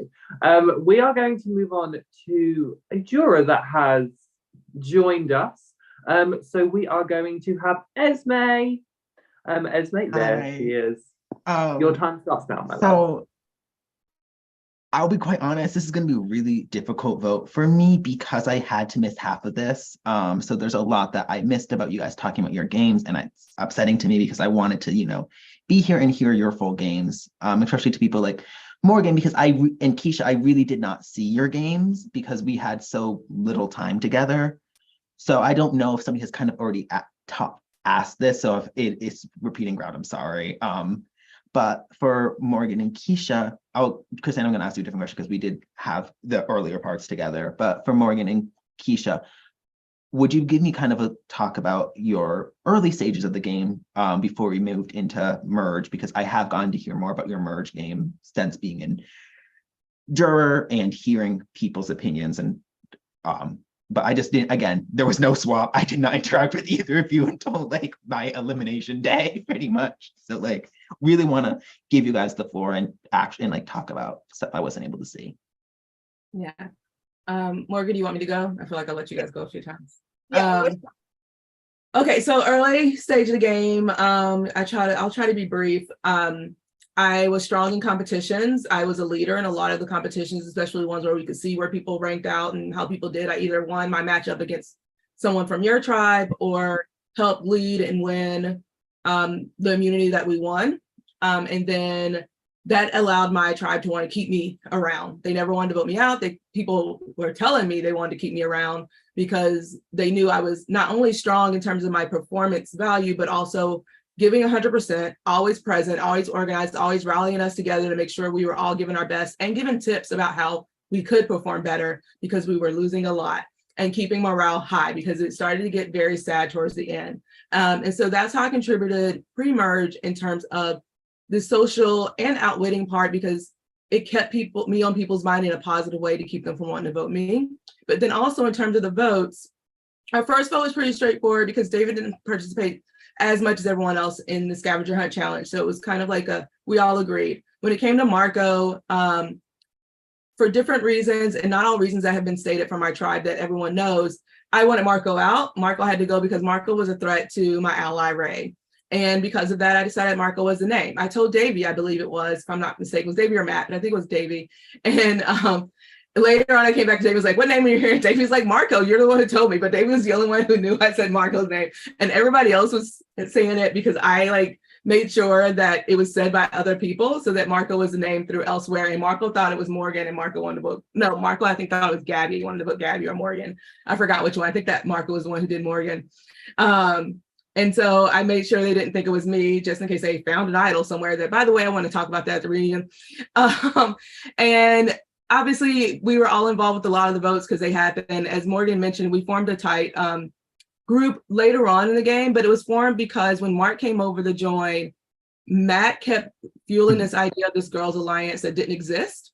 And it never existed with all the girls in one chat, but there were multiple alliances with different people. But once that happened, I was the one who connected the dots between what Matt was saying to one side of the tribe and what Matt was saying to another side of the tribe, and me and Morgan and our alliance that didn't connect and was lies.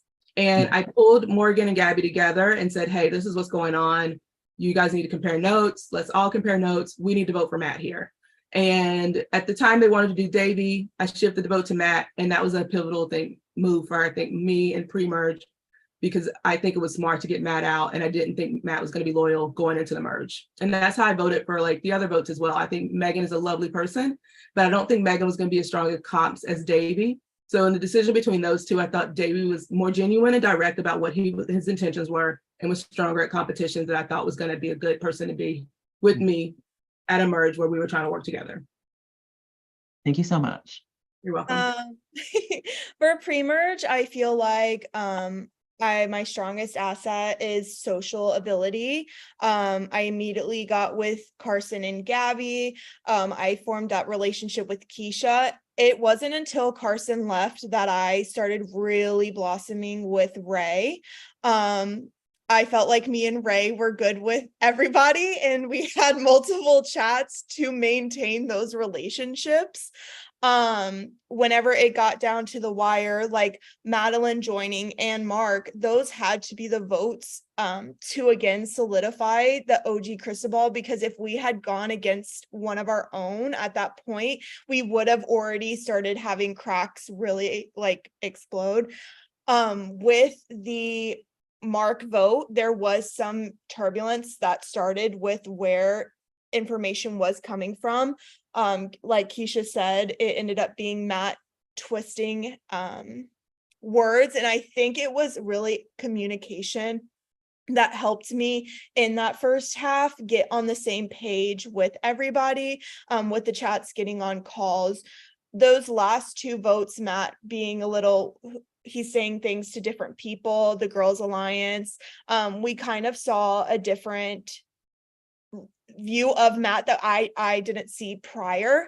And then with the Megan vote, it was essentially, how can we go into merge with a strong group of people? Davey and I did not have a relationship that was in depth at that point. But I do think that ultimately making that decision and all getting on the same page did help me post-merge, because we did go to so many tribals that I do think that that's what bonded us and made us really go far into the game. Ray being the only person from that 5 that was voted out early onto the jury, we were able to get to that end game together. So Chrisanne, congratulations. Congratulations to all of you. But Chrisanne, I feel like I obviously know the most about your game. I feel like everyone on our tribe knows a lot about our early stages because we were a mess. But I guess my question to you is, because I know so much about your game and the good aspects of it. Do you think was the hardest point of this game for you? I think the hardest point, I I think there's more than one, to be honest. I think the first one is when Ricky told me that Danny had told Carson everything I had told them the night before. Mm. I think that was the first time I actually ever cried in an org because I cried about it to Keisha. Maybe it was like a one-sided situation with Danny, but I had perceived that the relationship that Danny and I had built was somewhat something of siblings. And I've been burned by people in games before that have called me like their sibling. I literally have brought two people who I loved so much to a final five and handed everything to them on a platter for them to cut me at 4 and lie that they weren't going to vote me out. But it was like 4-1 vote, so obviously they did. So I think that definitely that was one of the more difficult positions I was in the game, because at that point I thought Danny was one of my only allies that I had left that had shown some semblance of loyalty and trustworthiness. Well, Danny and Ricky at the time. So that definitely hurt me. I think the second most difficult part of the game was final 6 and the tie that happened between Lex and I.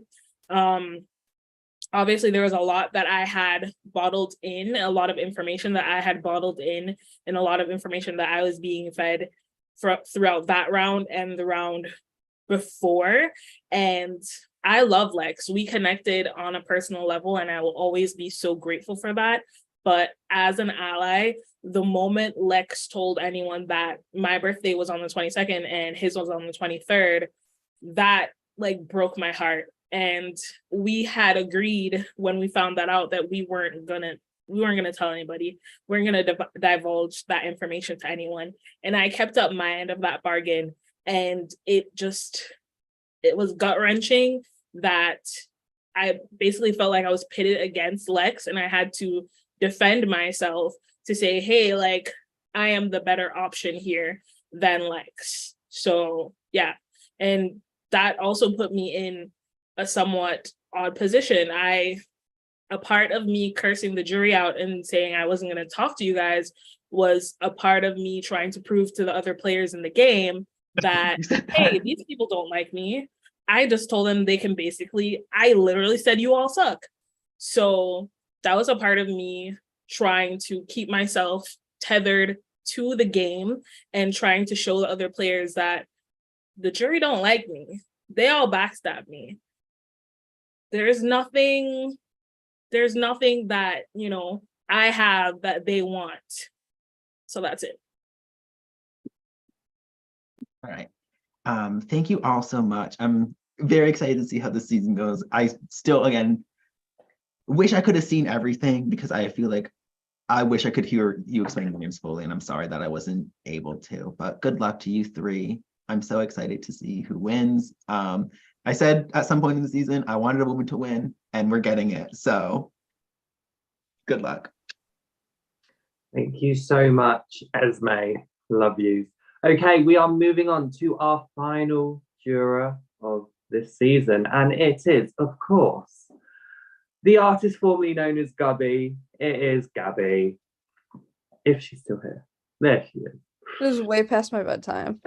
The floor is yours, my love. Okay, thanks. Long time no see, guys. Hi, Gabby. Congratulations. I'm so excited for all three of you. I feel like the last 2 hours, you guys have spent a lot of time just kind of like explaining your game, defending moves you made, answering silly questions. And you guys already know what my question is, because I knew I was going to be the last juror.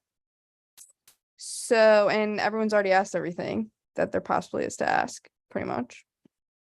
So, I'm going to stay true to my number 1.5 ally in this game. So I want you all to tell me what your favorite thing about Mark is. And whoever answers the best will be getting my vote. I'm just kidding, but go for it. Whoever wants to start. I Can I love start? Okay, so I have two things that kind of go together, but not really. I'm going to make them go together. So first and foremost, my favorite thing about Mark is that they went on the Rizzo's podcast, because that made sure that my ally remained my closest ally. But I also love that Mark got me accepted to my first long org in this community because they were on the panel that did my interview and helped say yes to Keisha to get me started playing these games. And although I forgot that until I was able to talk to Mark, reminiscing about that and talking about that was amazing because it made me think about where I come from in playing these games and how much further at that point I had to go and what I needed to do to get there.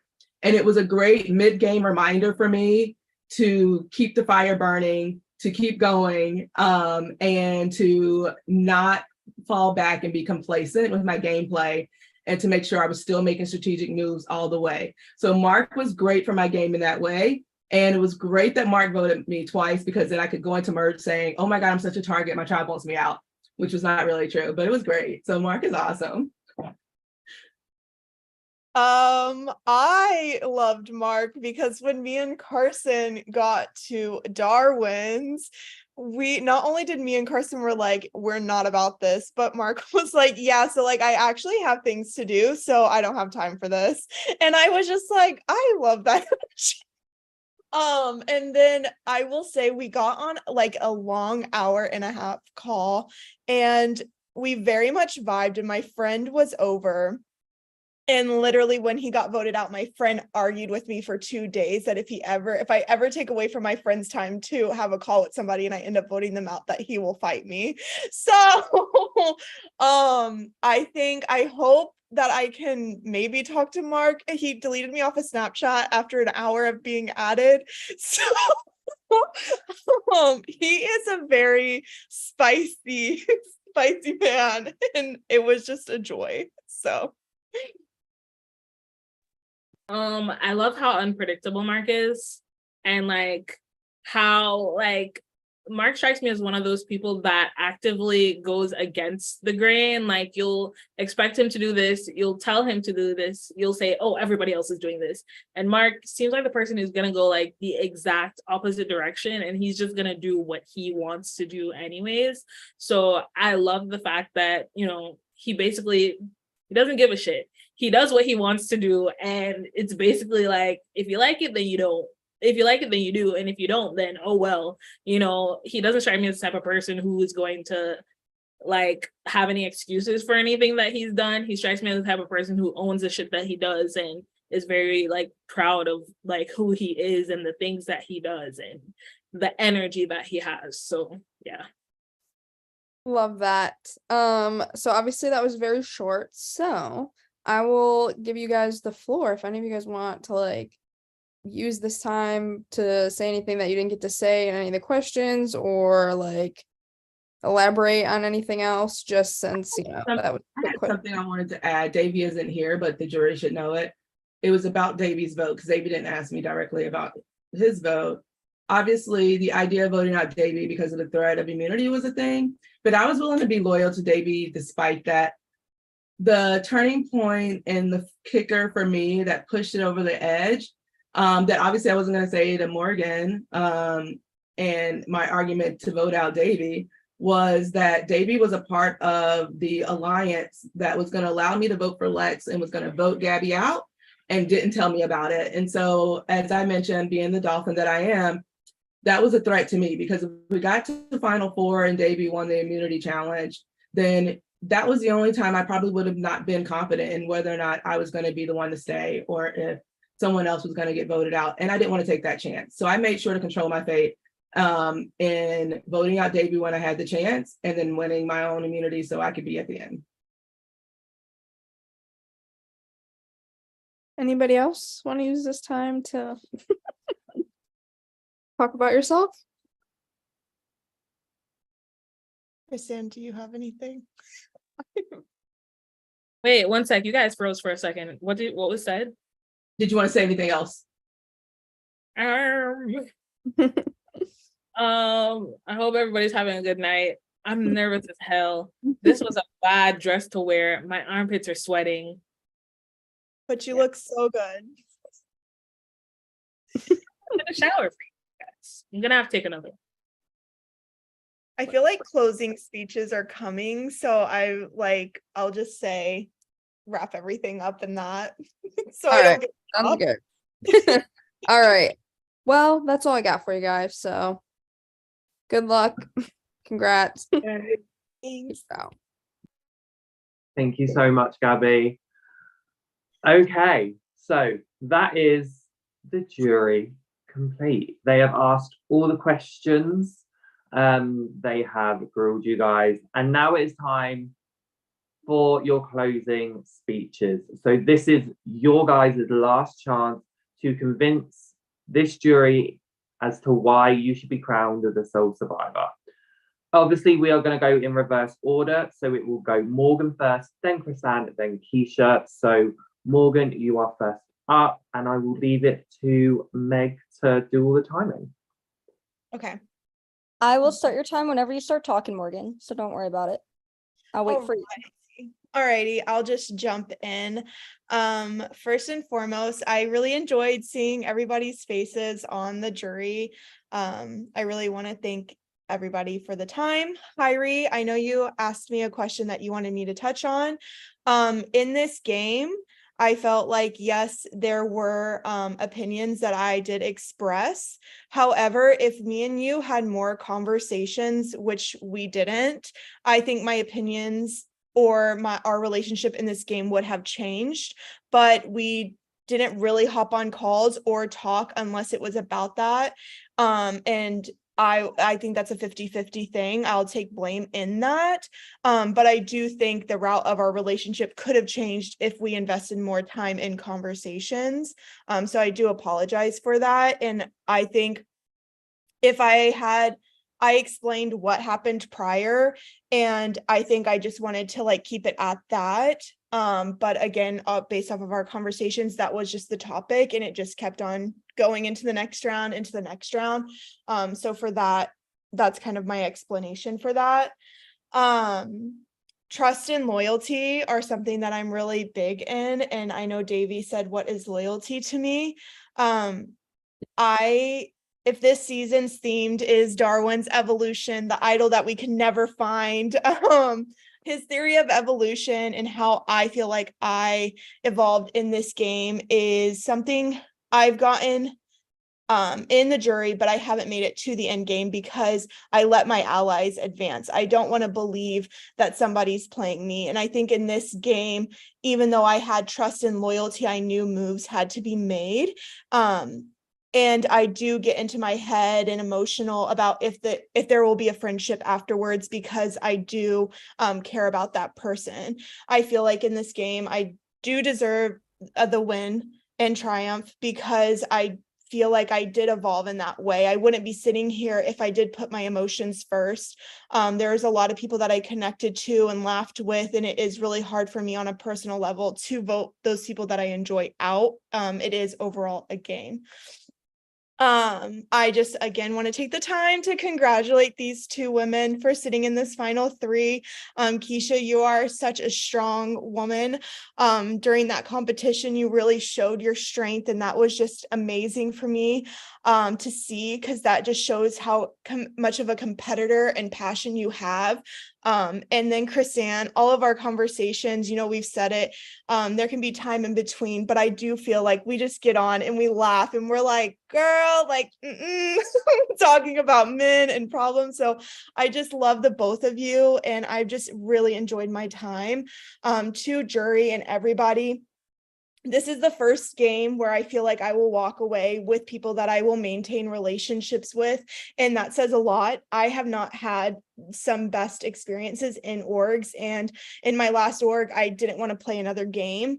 But I am really happy that I played this. I'm happy that I met a lot of your faces. And I just can't wait to see how that transpires afterwards. And yeah, I just want to say thanks and love you all. Amazing. Thank you so much, Morgan. Okay, we are now going to move on to Chrisanne. Do I just start whenever? Yep, I'll start your timer when you start talking, so you're good. Okay, so my journey to Final Three was by no means easy. I had missteps and hiccups, but I didn't let them define my gameplay or diminish my spirit. I fought to the very end and proved myself to be adaptable to my game surroundings. I used the information I had gathered for myself only. I voted out anyone who wasn't want to go at some point in order for me to be here. I played this game within my own best interest while also keeping strong ties with a diverse set of players. So throughout the whole game, I could have easily stuck with my OG tribe. I could have played with them. I could have tried to pick up the pieces, be the glue, try to repair whatever relationships were already broken within our tribe. However, I decided against that. I decided that the only player that I would be advocating for is myself. I was able to adapt. I was able to connect with a majority of people that I played with. Very early on, I was able to talk to Keisha. I was able to talk to Morgan. And I think a turning point in my game was when I let Keisha know that, hey, during the Ray round, hey, something is going to happen. However, I can't tell you what it's going to be. I just will let you know that it's not you. And I think that proved my loyalty to someone who wasn't on my OG tribe, while also showing that this girl is someone who can keep a secret, because even though Keisha probably already knew that the vote was going to be Ray, she didn't hear that from me. With my relationship with Morgan, I cursed Morgan out when Carson got blindsided. I said, bitch, we're supposed to be working together. And I gave Davy the same treatment. The difference with Morgan and Davy was Morgan was dedicated to showing me that she was actually my ally and she was someone I could work with and who would be loyal to me, versus Davy, who wanted to explore his options. So during that round, I basically let everyone know Davy backstabbed me. I thought me and Davy were like this. Davy did me dirty, and that's just that about it. Morgan was more apologetic. And I used my social ties and the way that I'm able to connect with people and the way that I was able to connect with the remaining 4 crystal balls, basically to insert myself there. Davy was somewhat of a shield for me, and I was able to hide behind him because Davy lost that one round, but he could win all the rest to the end. And then the rest of them would be left to pick each other off. So I was able to insert myself as an important person. I was able to show people that, hey, use me, love me, choose me. I hope y'all get the TikTok reference. I was able to do that for people while also advancing myself, pushing myself forward and propelling myself. I think when we hit Final Four, I was so happy to be there. And I was happy that us 4 women were able to basically force the jury to let a woman win. One of us will be the winner. I think all 3 of us have different stories. I think all 3 of us are deserving. However, I think Keisha and Morgan got here living their best life in their soft era. I was a hustler. I had to hustle for myself. I had to be out in the ground and basically work in the dirt to be like, don't vote me out. Do somebody else. Don't do me. And I had to do that several rounds. It kept on going. After Final 6 onwards to right now, there wasn't a vote where my name wasn't there. I came out of that. I survived that. And it's because of my hustle, my drive, and the fight that I had in me to make it to Final 3. This is my first Final 3, and I'd like to think that I played the best game that I possibly could with the resources that I had, with the people that I played with the cast, with production. I just want to use this last minute to thank everybody for coming here tonight. Thank everybody for listening. If you're on the live, thank you so much for tuning in. Prod, you guys are awesome. I love you guys. And I love every single person in this game, whether y'all love me or not. It's too bad. I love you. Thank you all for hearing us out. Thank you for thinking in depth about your decisions. and for picking the person who you perceive has played the best game. Thank you. Thank you, Chris Ann. Okay, and last but by no means least, it is Keisha. So Keisha, whenever you're ready to go. The way I said I forgot that I was next. Okay, yes. Ready. As everyone said, thank you guys for listening. And I'm just going to start right in because that's me. I want your vote, plain and simple, from Adam down to Gabby. And Adam, I know what you said, but you sat here and listened to us and got to hear more about our games. I want your vote, even more so because you've already said you didn't want to give it to me. And just to point out that this game has been fabulous to me and has meant so much to me. And to have any of your votes and all of your votes would be icing on top. I think the perception coming into Final Tribal Council was that if a cruise person, not just Chris Ann, but it was that if a cruise person is with any of us, because the same thing was said about Lex as it was about Chris Ann. If a cruise person was with any of us, that Cristobal is losing because Cruz is just going to vote for Cruz. And I don't like that because that gives you guys no credit. It implies that you have no thought and that you wouldn't appreciate and respect game. And I think you all do. I want to point out that I had 12 alliances in this game, many overlapping. And as I mentioned at the head of in my opening, I was loyal to the people in my alliances until they caused me to not be loyal. And that stayed true all the way until from the beginning of the game until the end of the game. I did not vote for the people I did not want to vote for. Everybody else can't say that. I didn't vote anybody out in this game I didn't want to vote out, and anybody who wasn't dishonest or disloyal to me, I did not vote out. And I did not vote Esme. I did not vote Ray because they didn't do anything against me and I wasn't going to put a vote on them. I did not want to vote Gabby, but she forced me to. So I did that out of loyalty too. I was never blindsided by a vote. Unlike my two counterparts here, I didn't know where the votes were going, even if it was sometimes the last minute going into tribal where I didn't have time to do anything about it. I did know, and I was the one who warned Esme and let Esme know, go talk to people. We're in the middle of a live, I found out, but go talk, do what you can, see if you can get some votes. Because not just being an ally and voting different is a big deal, but also letting them have a chance to fight for themselves. And she didn't know that she was going to be a vote. I wanted to give her the best chance she could in that live to fight for herself so that she at least knew what was coming and wasn't going to be completely blindsided. In the game of Survivor, blindsides are part of the game because there's always advantages and idols. I get that, but I don't like it when it's my allies. So I want to point out that OG and Swap Cristobal, as I'll call them two different things, lost a lot of challenges. We persevered. This goes for me and Morgan. We persevered, we got through it. I got through it with a positive attitude and keeping everybody energized and focused on the goal of merge and overcoming any down numbers we had. And that's exactly what we did. I used other players in the game to carry information. Once I realized how people were playing the game, I used that to my advantage. I knew what Lex's assumptions and perceptions were. I knew that Carson would take information out of what he perceived to be the OG Cristobal chat and take that and carry it. I used that in the game and I knew it would come in handy at the right moment. And it did at that pivotal vote for Carson to make sure it flipped and that people didn't know because we had another chat to make sure that the right thing was happening. And I used information in other ways in the game to make sure that information was circulating, that it wasn't always circulating as people knew by me as far as they knew. But what I didn't do was leak alliances. I never leaked one of my own alliances. I only shared information that was already shared around. And that's because I was being loyal to the people I was with. As I mentioned, I was in 12, and there's a number you probably didn't even know about because I wasn't telling the information.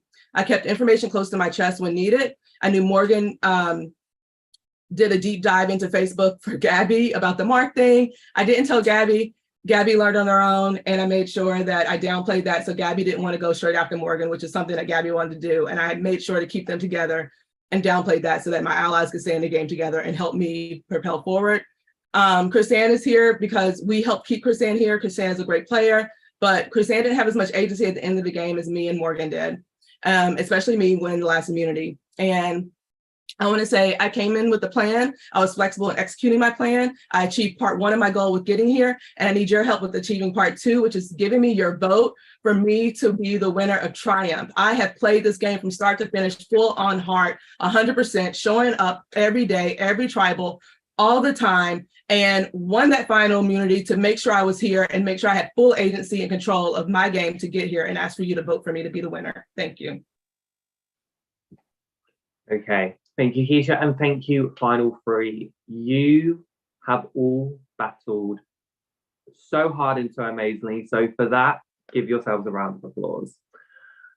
But now it is time for the jury to make the ultimate decision. They will now be voting for a winner. So I'm just going to remind the jury, you are voting for who you want to win. So when you go into the voting booth, it's the person you want to win. We always want to stress that. But you guys will now be heading into the voting booth. That will be Megan and Brandon's decision. But during this time, you guys can all come back on camera. You guys can do shout outs, you guys can talk, but we do ask, please do not ask any more kind of game related questions if you have not voted yet. Oh, this is just simply to not influence anything. What do you want, Esme? Hi. Sorry, no, my edible kicked in. Hi. So I'm going to send Brandon to the voting booth because I can't because I'm streaming. And then I'll send you guys one by one. Let's try to get through this as quick as we possibly can, but also feel free to give your little spiel of why you're voting for this person since we are recording it. But just, keep in mind that we do have 10 jurors, or I guess not all 10, but we have a lot of people to get through. So just be mindful. First, I'm going to send over the first juror, which is Adam. I didn't even realize we were doing a floral pattern thing until I already joined because I was just wearing this today. Meant to be, babes, meant to be. I'm gonna do a shout out for my best friend Jen and her husband Topher.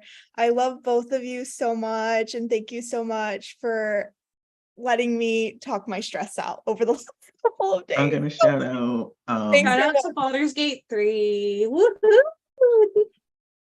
I'm gonna shout out friend of the game and somebody who I played a game with. Hi Tolis. I know they're in the chat. Oh, hi Tolis. I know Tolis. Hi Tolis. Yeah. Just checking in. Hold on. Sorry, I'm just gonna join back to the break. Brandon, is it because you joined and left the Zoom? Yes, it is. Can you just give me Okay, that because back I was quickly? like, I know I didn't forget to make him co-host. It's because you left the Zoom. So Yeah, no big deal. Just want to make sure that we can get this right. So just give me co-host and we can do this. Great job, ladies. We got this. Thanks, Sam. Ray, come here. Love you. At 4 a.m. where y'all are, Sam. It is 4:10, yes. Oh. Much Wouldn't have love. missed this rule for the world, though. Oh. Thank you for doing up. This. Oh, hi Madeline in chat. I'm gonna say this right now. This is probably one of the hardest decisions I've made in FGC in a very long time. This is so fucking hard. Y'all slayed. You should all be really proud of yourselves. So proud. Like, wow. I am very excited to vote for one of you to win. I'm like, again, I'm sorry, like I wasn't able to see the full thing, but I'm so excited to just one of you feel like any of you feel like is going to be a really good representation of the season. As me for a second, I thought you said I'm so excited to see one of you lose, and I was like, oh, okay. No, we're so excited to see you lose because then we could talk. I'm just very excited to talk. Morgan. No, I want to talk to it. I'm like, I'm just not gonna say anything because I'll say too much. No. It's been so dead the last few days. Morgan. I mean, we did talk about robbing people. I'm excited to get to actually meet you. Let me say that real quick. Guys, if a man invites you over to his house on the first date, rob him. Stop. Rob Stop. the man. Rob his Why are you NASCAR inviting strangers to merchandise. your house? I was flying. I was not a part of this actual conversation. Just to all the NASCAR things, take them all. I opened up my Discord because I don't get notifications unless I'm added, and it was just like that was me when I got off the plane. I was like, what just went on while I was flying? Men have no fear. They're inviting strangers over to their house. I could have a record. I'm gonna rob you. I'm gonna rob you. You need to have fear. Stop being so naive. Don't invite strange women to your house. What everybody got from this is they're not inviting Chris-Anne into their house. Yeah. No, I'm the dummy because I invite men over to my house.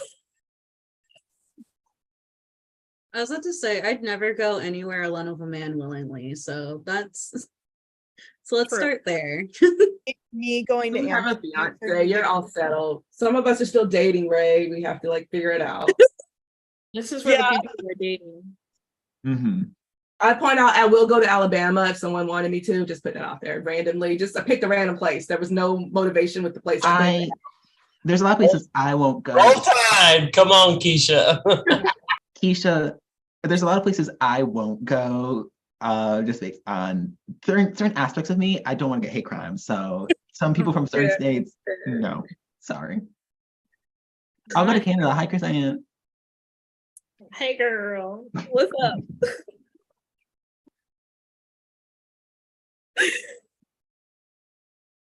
It's so weird going from talking to like 10 people every day to just like having to remember that my friends actually exist and like trying to win them over so they won't be mad.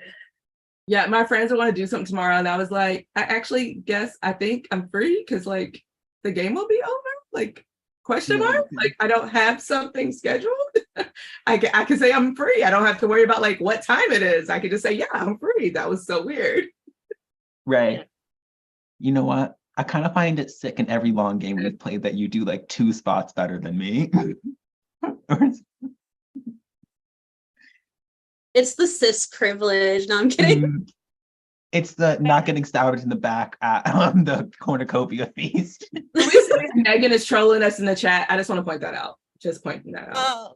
Can I do a shameless plug and all of you pull out your phones and go to Facebook and type in Kaleidoscope Productions, because after this, on October 13th, we will be starting our season. So don't I already like that? I think I'm already in on that. I'm already in. Yeah, I think I'm already in. Okay, so where's the applications, honey? Oh no, I'm not playing anything for a while. I need a break. I was just saying, I need to emotionally recover, but thank you. See, after my first org, I was asked to play and I applied to a game as well. And I literally don't know what a mental break is because I guess like I just like to stress myself out. Amen, Morgan. Amen. Morgan, I can't tell if because I'm stoned, if I'm dyslexic, if I'm stupid, or if it's all of them, but can you please type out Kaleidoscope Productions so I can copy and paste it? I'm in the jury chat, Esme. I got you. I'll link it. Okay, to be fair, Esme is kind of real for that. I'm not gonna lie. I'm sorry. I just had to make it no. Oh, there's a space. Esme,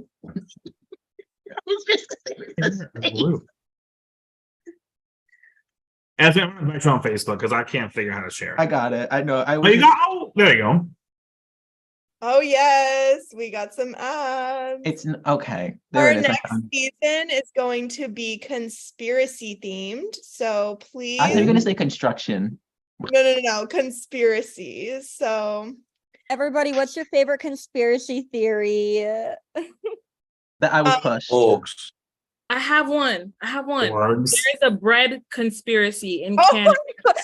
Kristen, when I talked to you about conspiracies and you were like the Canada bread. No, the conspiracy is all the Canadian like manufacturers of bread. So it's illegal for all these people to meet up and decide that they're going to price the bread out all at the same price. So you don't have like competition.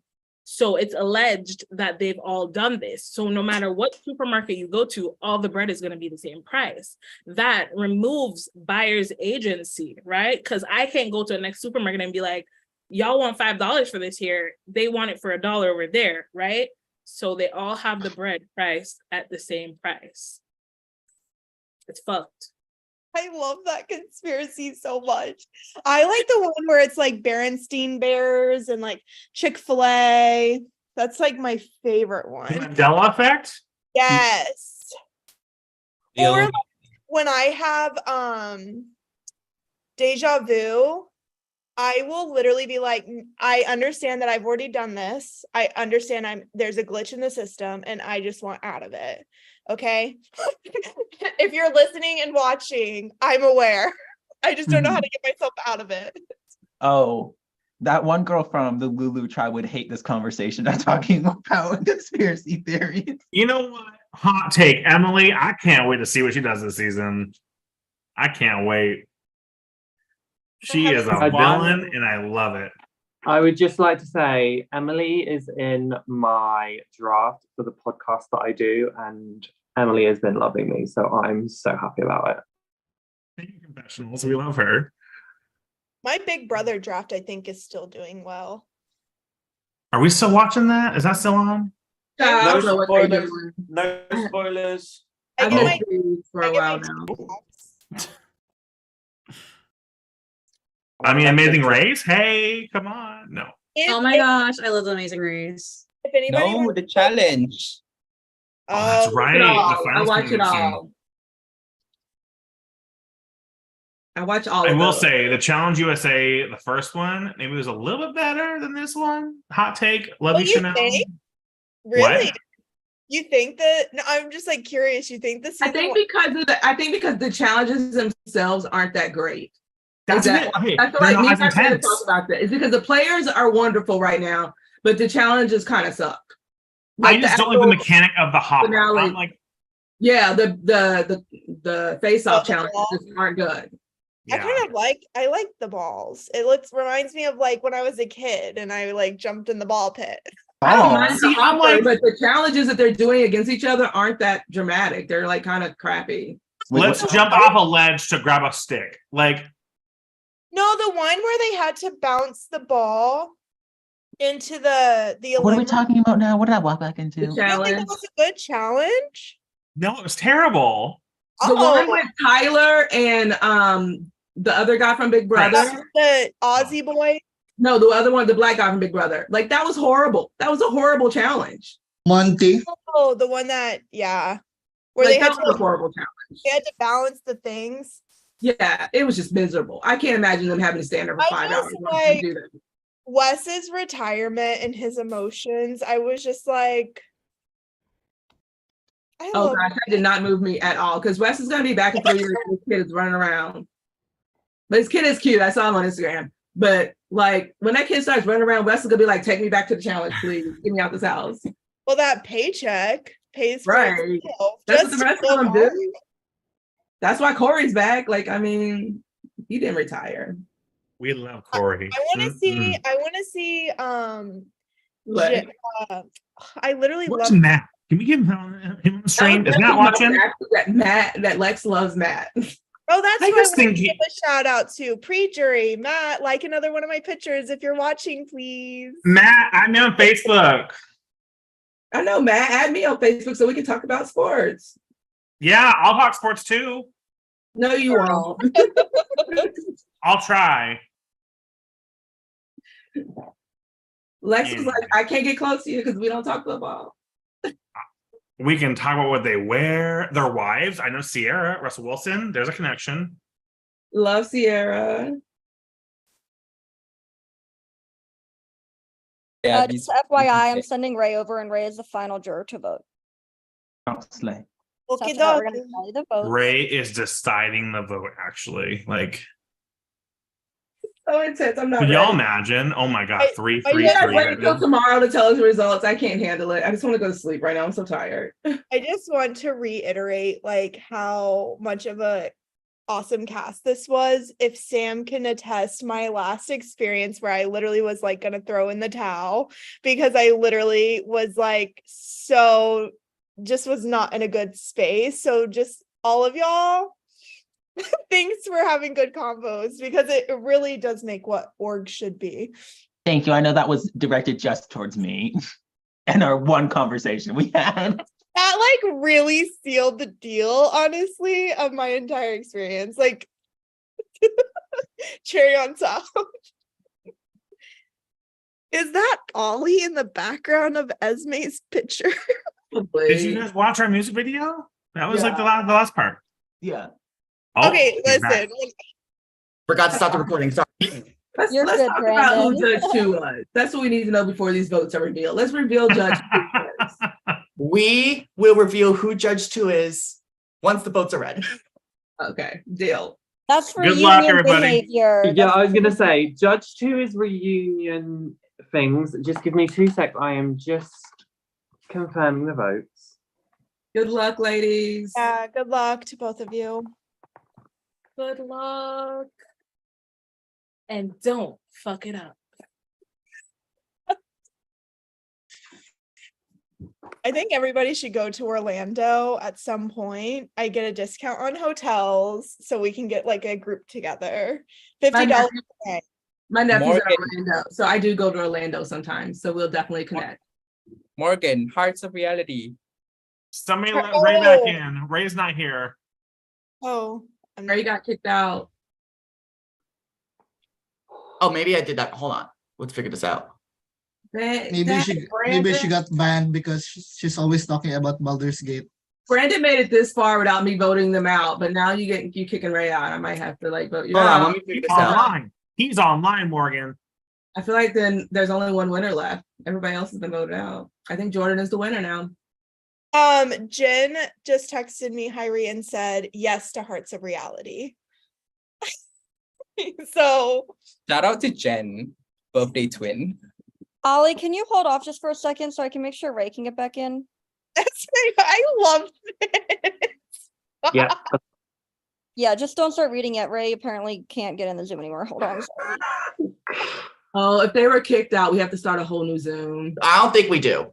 Okay. Well, they said they also can get in on another email if need be. So yeah, sorry. That's my fault. I'm not ending the Zoom right before the fucking vote read to start a new stream. That is so. I'm sorry. I just have to say this. Right. Esme. I know, isn't it?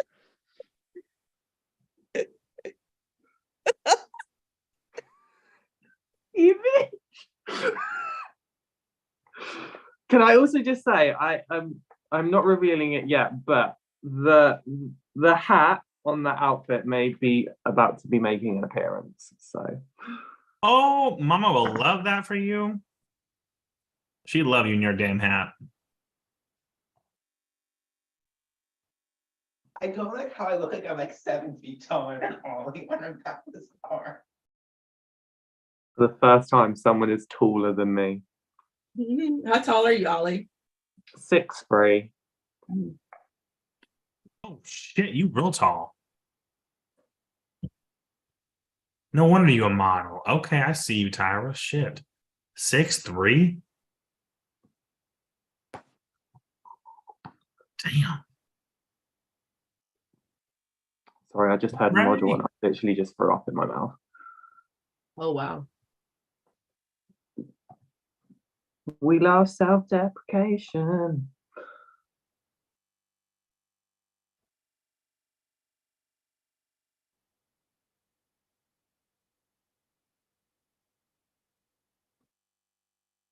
What other backgrounds do I have that I can?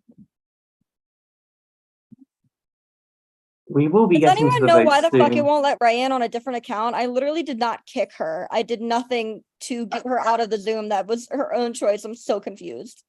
And I don't want people to yell at me, but like, why can't she come back? Does anyone know? Does anyone know Zoom? No idea. Did anyone remove Ray from the meeting, co-host? I think Brandon No. did in an attempt to I remove was him. trying to move Ray out because she was asking for help from that. Let me figure this out. Give me a Oh, second. Brandon. Can I do a shout out? This is like the most suspenseful moment, and I'm so sorry, you guys. But hold on, because I know Ray wants to be here for this. I want to give a shout out to Allison and John who's watching right now. I have a solution. Can we get Ray's fiance, if they're there, to join from their account or something so that we don't have to start all over? Ray said she tried it through email and it didn't work either. So I don't know. Let's just do the vote tomorrow. Let's all go to bed. What do you think? Sam, shut up. Keisha, I'm voting him out with you. Okay, thank you. Thank you. This might be the stupidest idea, but I can call Ray on my Discord and have them. It's if Ray has been removed from the Zoom, she can't be re-added. That's how. But it said there was like something where there's like a setting or something like that where you can allow them to. But the Zoom's got to be closed first and restarted. Hold on, let me give Ray one of. Hold on, let me give Ray one of my accounts. Hold on. You have multiple? Gabby, is your cat a girl or a boy? Well, yes, Brandon Okay, has you know multiple what? personalities. Why would he not have multiple accounts? He's a boy. His name's Lenny. Hi, Lenny. I fucked up. Short I'm very for sorry Leonard. about that. I went all season without really fucking up. This is my big fuck up. We will start a new Zoom for the reunion, I think. Is that what we're doing? Yeah, so Ray said she'll watch the vote read on the stream. I'll there just- you go. Yeah, I think I sent it earlier, but I'll send it again to Ray. And then I I'll have make a Ray. I new have- wait, I Zoom have Ray. call. We have for- Ray. We have Ray. Oh, we have Ray? Oh, Ray's. Oh yes, Ray. Let's We have go. Ray. Ray, I am Oh, so sorry. This before was we my jump fault. into the vote, I do have I think someone this is the best we for could a do. shout so- out. So I have to give a shout out to Cody Aaron. Okay. Are we ready? Yeah. Okay, I have the votes and a new outfit. I realized that I had this planned and I was like, why did I not go for Darwin Green? But I have the votes. Chrisanne, Keisha, Morgan. You want to see your names on these parchments. Good luck. I will read the votes. First vote, Keisha. That's one vote, Keisha. Second vote, Morgan. That's one vote, Morgan. Third vote, Chrisanne. So that is one vote, Keisha, one vote, Morgan, one vote, Chrisanne. 7 votes left. Fourth vote, Keisha. That's 2 votes, Keisha. Fifth vote, Morgan. That's 2 votes, Morgan. Sixth vote, Chrisanne. That is 2 votes, Keisha, 2 votes, Morgan, 2 votes, Chrisanne. Breathe. I'm like holding my breath. I have to remind myself. 4 votes left. Oh my God. 7th vote, Keisha. That's 3 votes, Keisha. 8th vote, Chrisanne. That's 3 votes, Keisha, 3 votes, Chrisanne, 2 votes, Morgan, 2 votes left. 9th vote, Keisha. That's 4 votes, Keisha, 3 votes, Morgan. No, 3 votes, Chrisanne, 2 votes, Morgan. 1 vote left. Final vote is Chrisanne. For the first time in Triumph history at Final Tribal Council, we have a tie. Keisha and Chrisanne, you both have 4 votes. Morgan, unfortunately, you do have 2 votes, which means you will not be the winner. However, as the third placer, you will have the deciding vote. So you will now go into the voting booth with Brandon and cast your vote for who will win, Keisha or Chrisanne. All right, Morgan, Good let's luck. do this. Are you fucking kidding me? Nope. Morgan, we've been here fighting together, girl. You know what to do. Oh Come my on. Brandon, do you have the ability to rejoin? Because I can't send you. And hold on, let me double check this quickly. It's yeah, just since you're not in there because I already sent you before. Go back. Good luck, Chrisanne. Good luck, Keisha. Alrighty. And there were two. Brandon's there. Good luck, Morgan. I know. I know. I think Morgan's in the worst spot than us.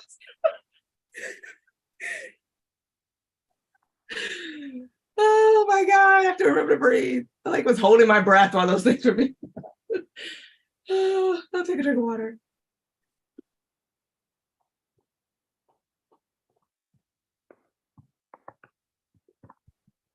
Congratulations, you cracked cast for the first final tribal council tie in Triumph history.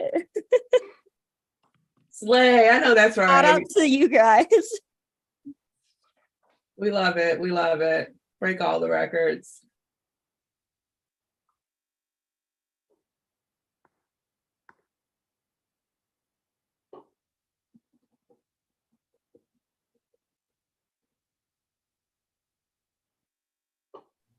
I can feel the tension.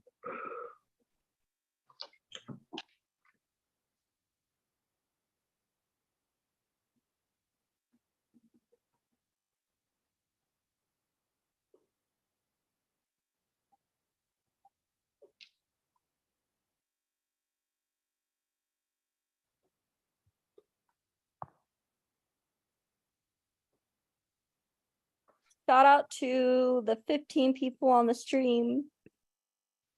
The viewers are living right now. I can tell you that much.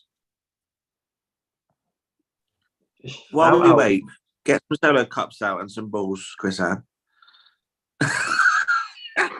Actually, the winner will be decided by another cup and balls challenge. I never want to see another solo cup for as long as I live.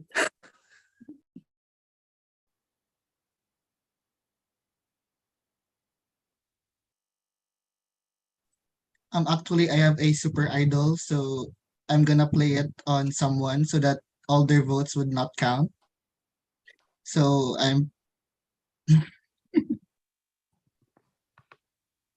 Amazing season, guys, Try to all of like you. a reunion and talk about this idol hunt that we all were on. Trust me, everything will get announced.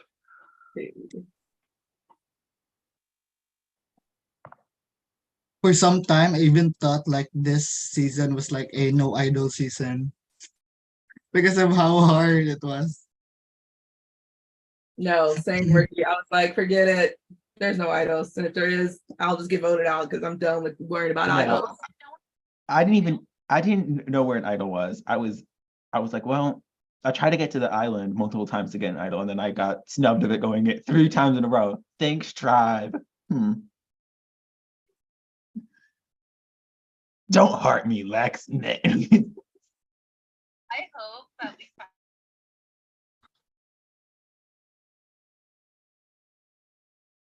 Was that Ray? Was Ray trying to say something to everybody? No, I don't know. Wait, were you trying to say something to everybody? Yes, I was. It's fine.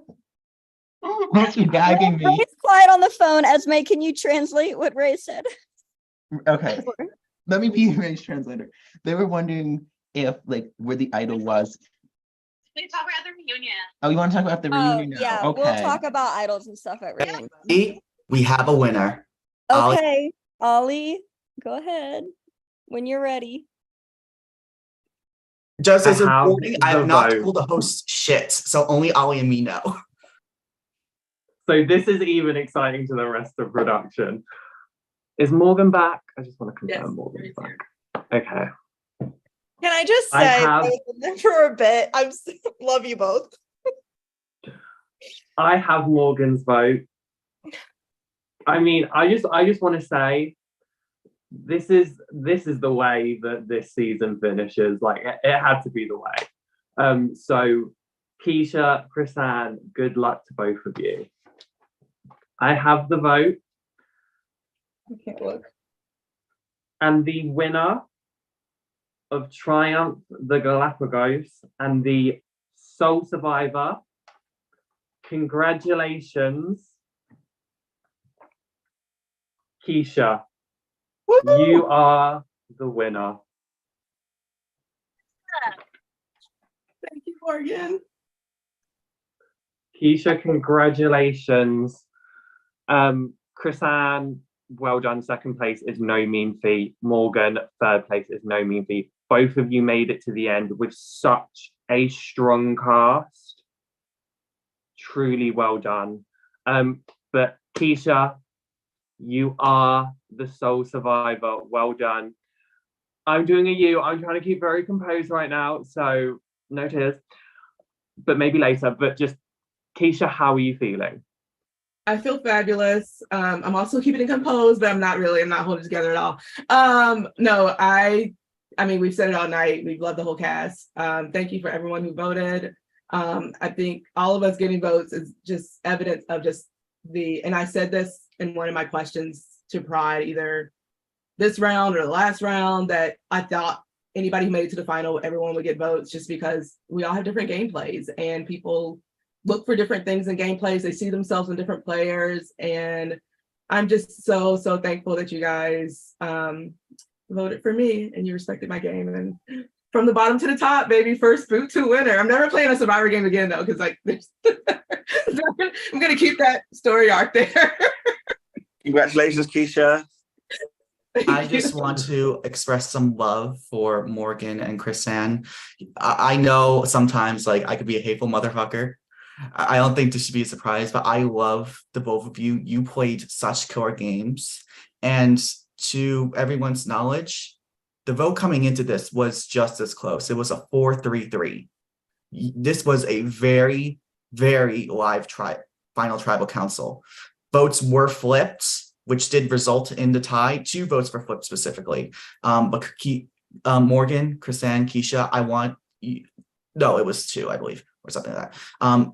Morgan, Chris-Anne, Keisha, just know that you guys are amazing. You ate this season up like I have never seen, and I am so proud of the 3 of you, and I love you all, and all of that fun stuff. Hold your head up high and all that fun shits, and we will talk a lot more in the reunion about Sushi Go, all that fun stuff. Yes, and I have to make a new Zoom, so let's wrap this up so I can get that ready for you guys in the pre-jury. Yeah, we are going to now make a new Zoom. We are going to head over to the reunion where we do some rewards and we talk more.